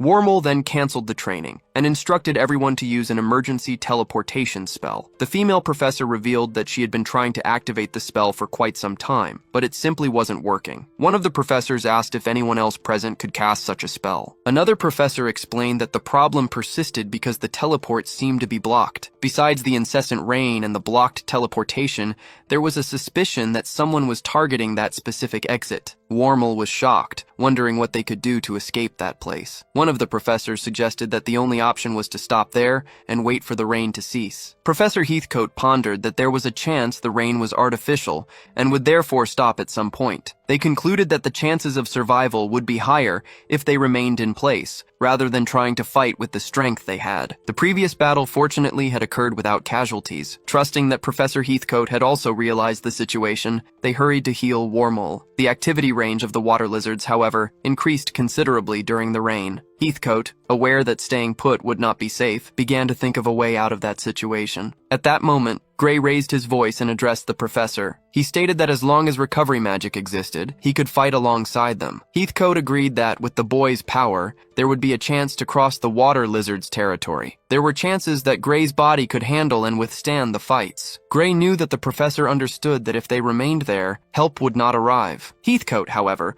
warned that even with recovery magic, Gray would have to use that mode more than once a day. This went against Ariel's clear instructions, who had forbidden Gray from doing so. Gray, however, considered that the perfect moment to train. With excellent healers at the academy, he was willing to risk everything. Heathcote argued that Ariel would have asked him to stop if it was something that could be easily healed. Gray, however, retorted that there was no other way to send the students back safely. He questioned whether the professor would allow everyone to be eliminated there, just to protect him. Ariel had warned Heathcote that Gray would try to sacrifice himself for the greater good. She had asked the professor not to let him do anything irreversible. After analyzing the situation, Heathcote decided to go against Ariel's words and asked Gray to fight alongside them. Gray Lee agreed, but Wormhole intervened, telling them not to decide things on their own. She acknowledged that Gray had performed well in the competition, but warned that they should not entrust the lives of everyone present to a single student. Heathcote, however, stated that with Gray's power, he would be able to handle a water lizard by himself. For this reason, the professor believed they should put all their chips on the boy's mysterious power. Professor Morgan, however, could not allow such a situation. He insisted that sending a rescue request to headquarters was the safest option. Galak, however, had already sent the request to headquarters, but communication was being blocked at that moment. Professor Galak was proactive as always, but they needed to await headquarters' response. The mustachioed professor argued that moving on their own would only increase the risk. He questioned whether Heathcote truly wanted to put the students in danger. He warned that they would not be able to withstand more attacks from the wild creatures. Therefore, they should wait for reinforcements to arrive, which would be safer than wandering outside the safe zone. He instructed the students to make less noise as other creatures might smell their voices. The students remained sheltered under the trees, waiting for the rain to pass, until new water lizards appeared, leaving everyone in shock. Meanwhile, Professor Heathcote armed himself with his sword, preparing for combat. Gray Lee also prepared to fight alongside the professors, wielding his sword. As soon as the beasts appeared,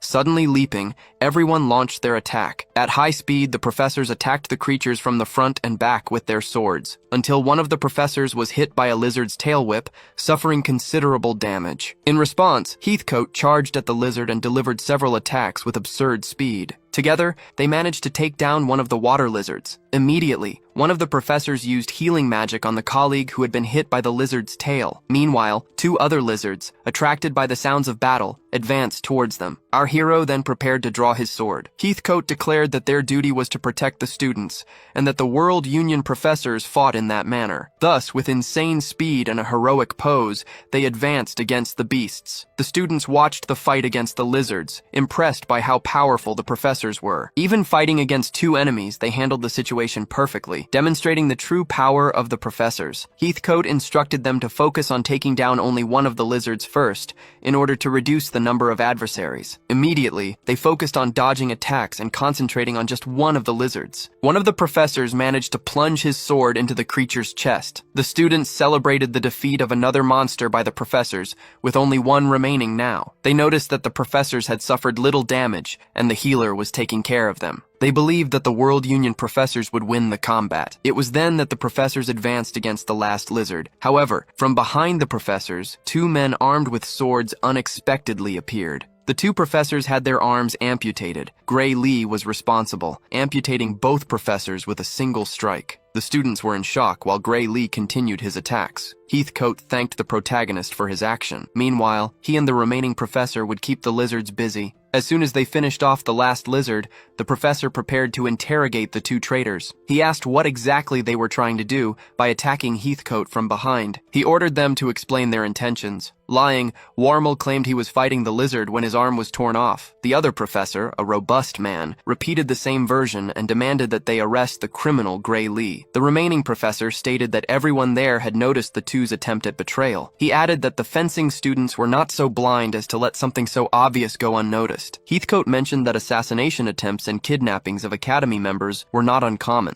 As the Academy was an organization with various enemies and individuals of great value, such incidents occurred frequently. He realized that the traitors tried to use the fight as a distraction to eliminate a professor. And, with the guards absent, they planned to eliminate the students or kidnap them to force them into questionable work. Upon hearing the two professors' plan, the fencing students were in shock. Heathcote stated that they survived thanks to Gray Lee's quick thinking. The protagonist understood that the professor had already noticed the situation from the beginning. Heathcote had already noticed the two professors' attempt at betrayal. Ormo asked if their plan had leaked at any point. Gray Lee found it easy to perceive someone's intentions just by observing their movements and eyes. The way the mustachioed man moved indicated that he was trying to attack, not protect the students and professors. Until halfway through the process, Gray Lee thought he was just useless, but when the rain started, he understood the strangeness of his behavior. Suffering attacks he could have easily dodged, among other actions, made him suspicious. The hero used his power for a second,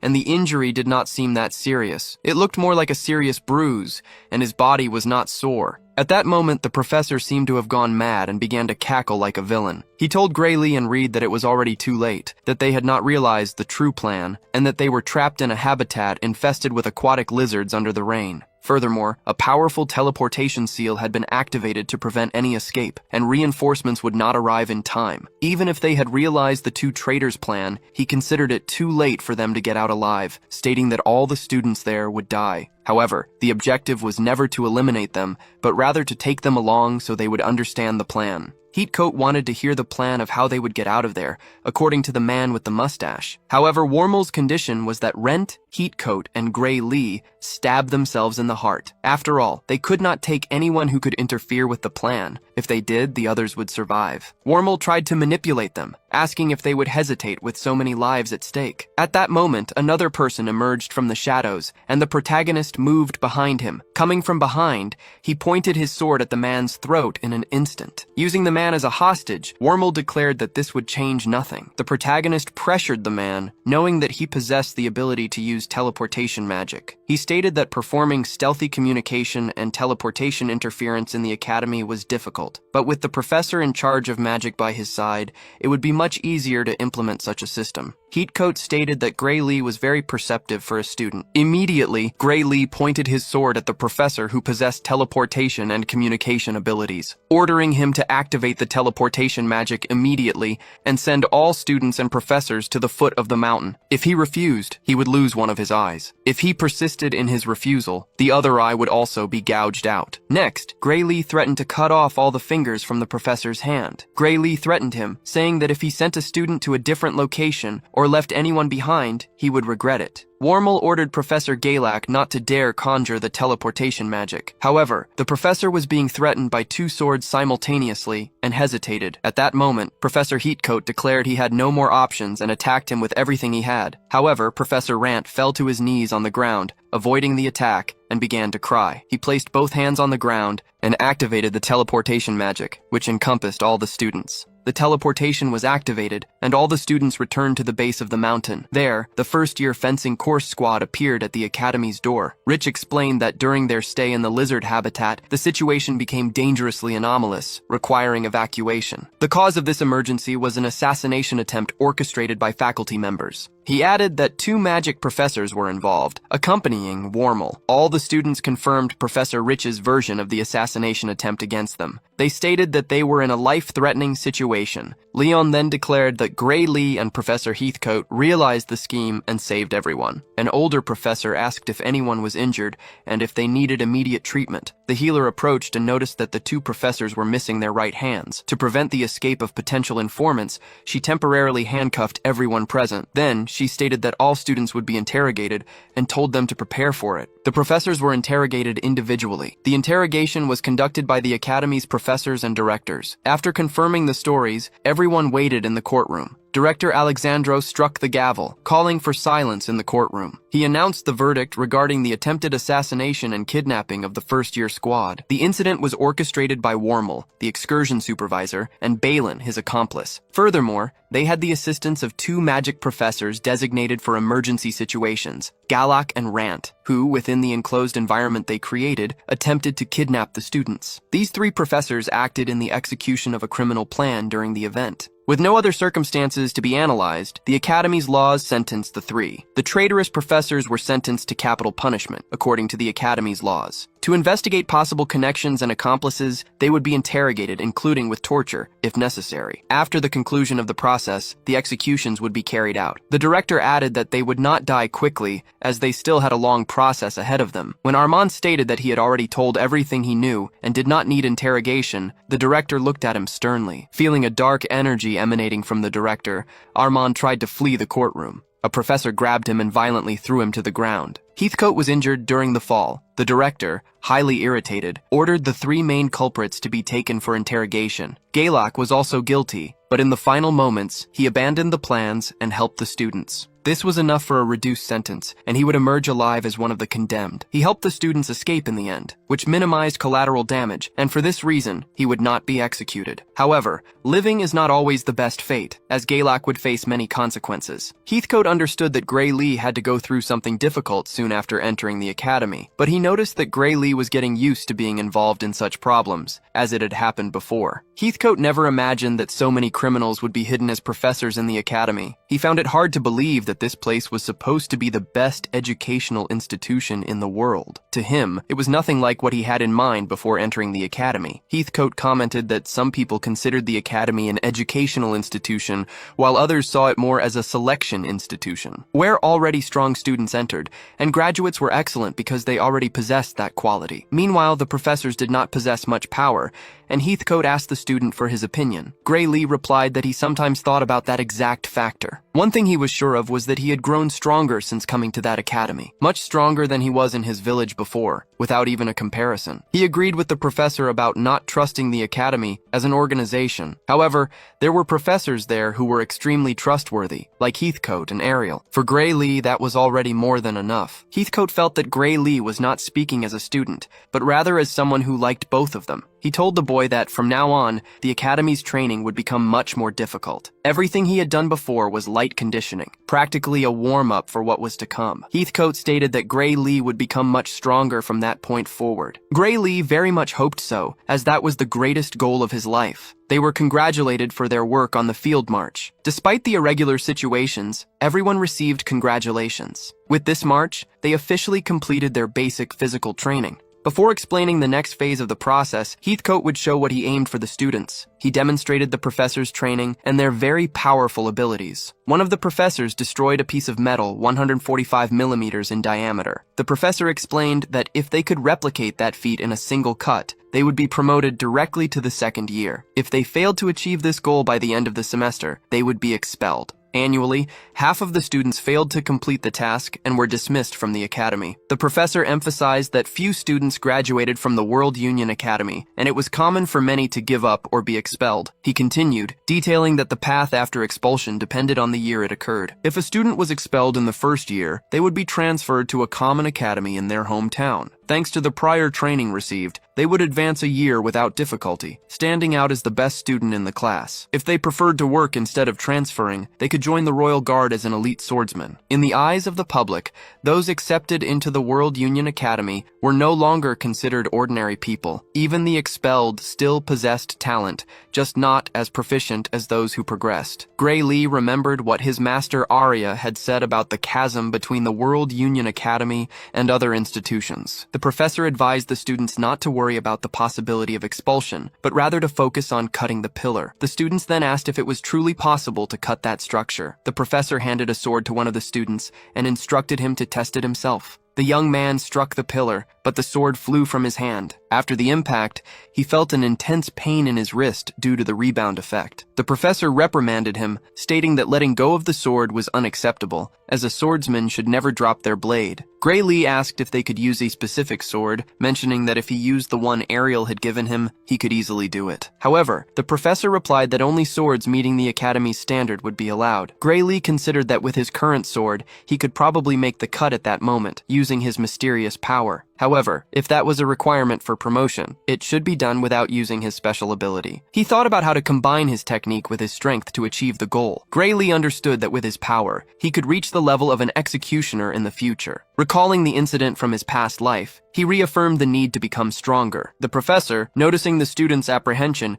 said he knew they were wondering if it was truly possible to cut something like that with a sword, or if they needed inhuman strength like Gray Lee's to pass the year. He clarified that this was not the case, as the veteran teachers were much stronger than Gray Lee. Even without significant physical distinctions, the power difference between the students and the teachers was absurd. The reason lay in the infusion of life force, channeled into the sword. Gray Lee had heard about this in his past life. Life force was used to refine super-compressed ether. The World Union Academy must have developed a technique to apply this to swordsmanship, and now they would teach the students how to do it. The professor explained that in modern times, it was not necessary to understand complicated theories to use these techniques. He then showed a draining demonic sword, which forced life energy to channel into the blade. Once they got used to the sensation, they would be able to do the same with normal swords. He asked if anyone wanted to try, but the other students hesitated, preferring someone else to go first to see what would happen with the draining sword. Gray Lee found the sword's name strange, but he decided to test it to become stronger. The moment he raised his hand to volunteer,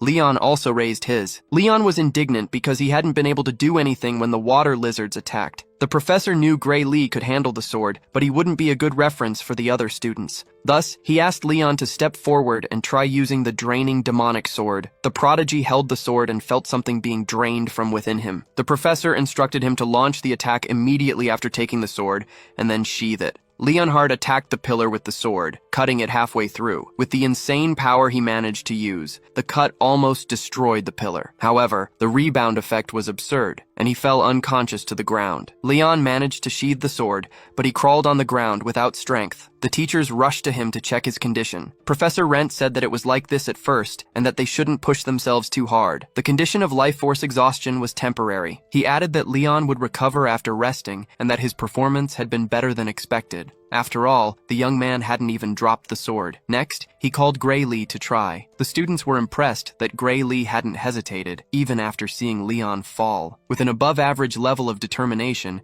Gray Lee took the sword and drew it from its sheath. He noticed that something was indeed draining his life force, and that he wouldn't be able to endure it for long. Our protagonist advanced toward the pillar, delivering a very powerful and swift cut. However, not even he managed to destroy the pillar completely. Gray Lee realized that it wasn't like drawing a sword normally. It felt as if the blood in his body was completely frozen. Gray Lee sheathes the sword and sighs, as if he were completely fine. It's the first time Professor Rent has seen a freshman not fall to their knees after using the demonic sword. Gray Lee has more energy reserves than expected, thanks to Heathcote's training. Or perhaps his body had become accustomed to the damage from being constantly exhausted. Professor Rent asks Gray Lee if he could repeat the feat. Gray Lee tries again, draws the sword, and attacks the pillar. However, his eyes close and consciousness abandons him. At least he manages to sheathe the sword before completely passing out. Rent says he was just joking and didn't think Gray Lee would try to attack again with the demonic sword. He understands how Gray Lee achieved such an absurd level of strength for his age. While waiting for the two to recover, Rent goes to talk with the rest of the students in the class. He demonstrates that swordsmanship utilizing life force is incredibly powerful. Even a novice, upon wielding the sword for the first time,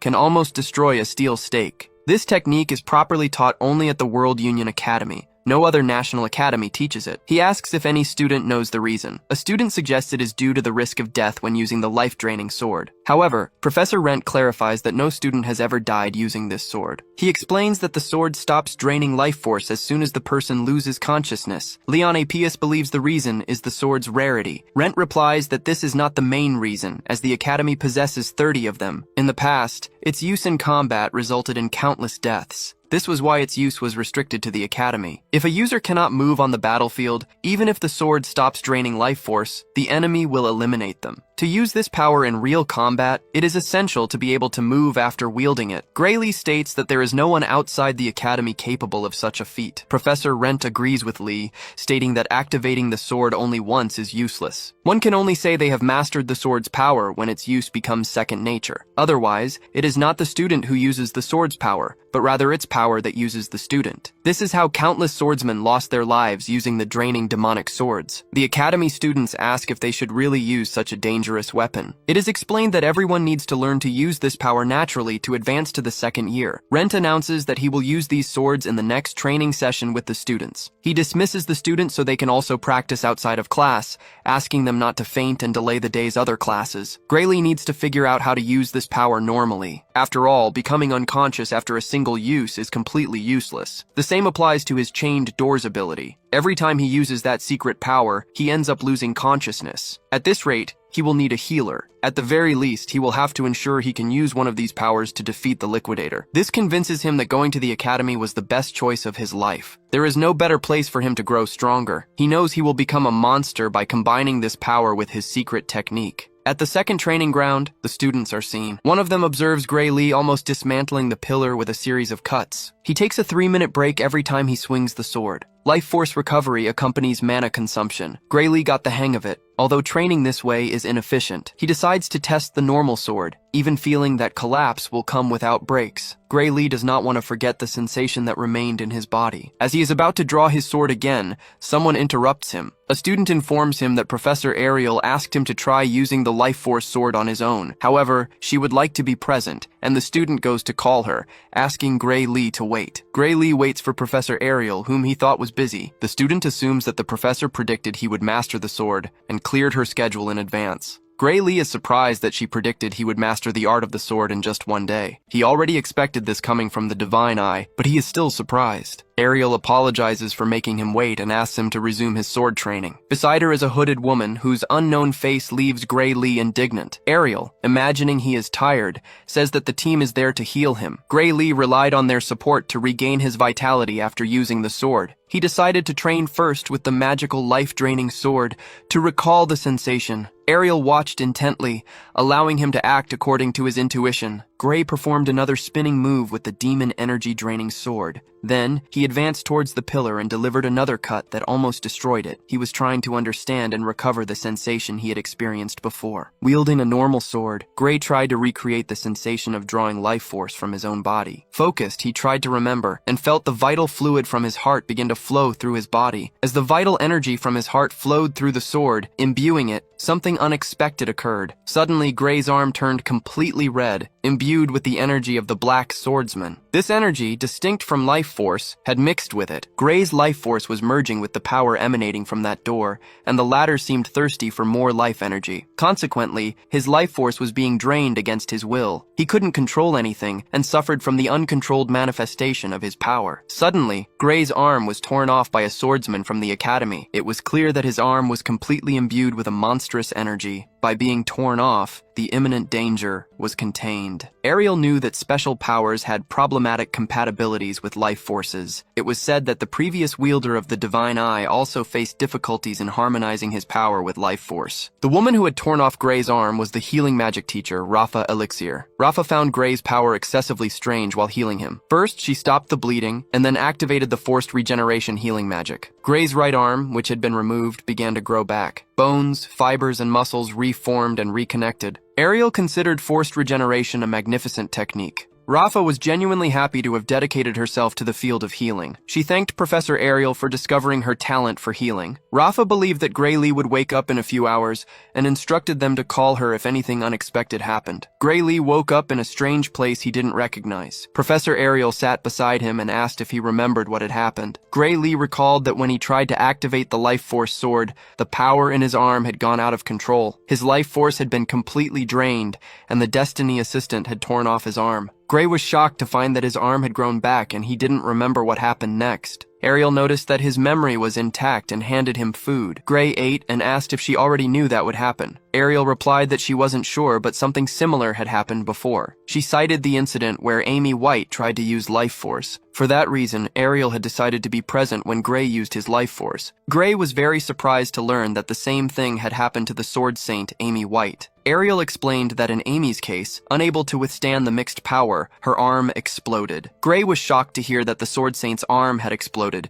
and that the same had not happened to him. For this reason, it wasn't necessary to amputate it, but the shock she suffered was immense. It seems she still has an aversion to using her life force to this day. Gray understood that despite the aversion, she had somehow learned to use the power. Professor Ariel confirmed this, although she had faced many difficulties in mastering this power. Gray asked what method the professor had used at the time. Ariel explained that she had used a magic contract to suppress the Sword Saint's power. They gradually loosened the magic contract while Amy trained, allowing her to manifest only her life force. The magic contract surprised Gray, who didn't know it possessed such a function. Professor Ariel, however, said that this magic was not suitable for suppressing this type of alien power and would not work with Gray. Even Amy's power didn't last 3 minutes before the magic contract collapsed. Against Gray's power, it would be lucky if it lasted half a second. In other words, the same method could not be used with Gray. Professor Ariel regretted not being able to find a way for Gray to use his life force, as he possessed such a unique alien power, without precedents or formulas for reference. She added that it wasn't impossible for him to use his life force, but he would need to accumulate enough training to be able to use and extract only the life force. However, she couldn't conceive of a method that would support so much training,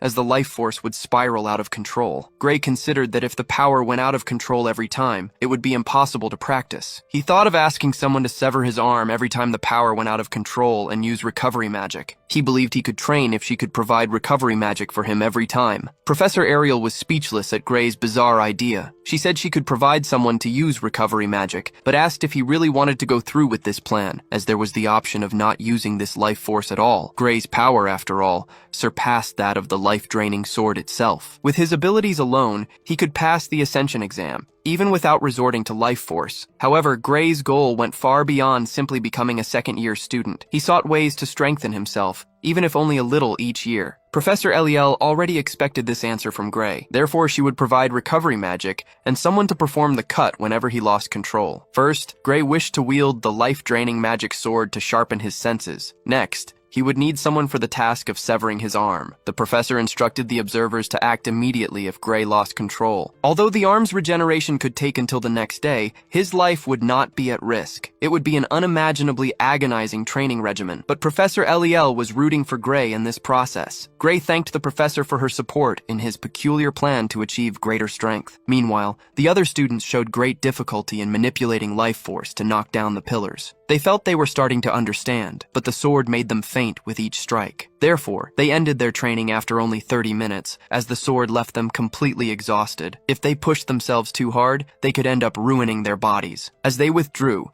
they noticed Gray appearing with 2 swords. They realized that Gray hadn't fainted once, and that his stamina was on a completely different level from theirs. When they returned to the training ground in the morning, Gray was already there, wielding the swords. They were shocked to discover that he had been using the life-draining magic sword since early morning. Although they knew he was the best student at the academy, they wondered if they had seen wrong. Another student supposed that he was just practicing just a little and with breaks, because bodies become completely exhausted after only 30 minutes of training. They thought that if Gray continued non-stop from morning until night, he would certainly die. At that moment, Gray switched swords, fainted, and fell unconscious to the ground. He had thought he would get the hang of it if he continued to use the sword tirelessly. Gray felt that he wasn't understanding anything about the training with the demonic draining sword. After all, the teacher hadn't taught him this training method. It was just his rudimentary and self-taught training method put into practice. He wondered if he could extract his life force without the need for the sword. Gray started to remember the liquidator and pushed away the negative thoughts. He should go all the way and complete that training. Gray closed his eyes, fully concentrating on the ability to absorb life force. Drawing the sword from its sheath, he delivered a perfect cut that destroyed the pillar. He wondered if it was the first time he had managed to completely sever a new and massive pillar. With that, Gray realized that he had used his normal sword and the life force ability on it.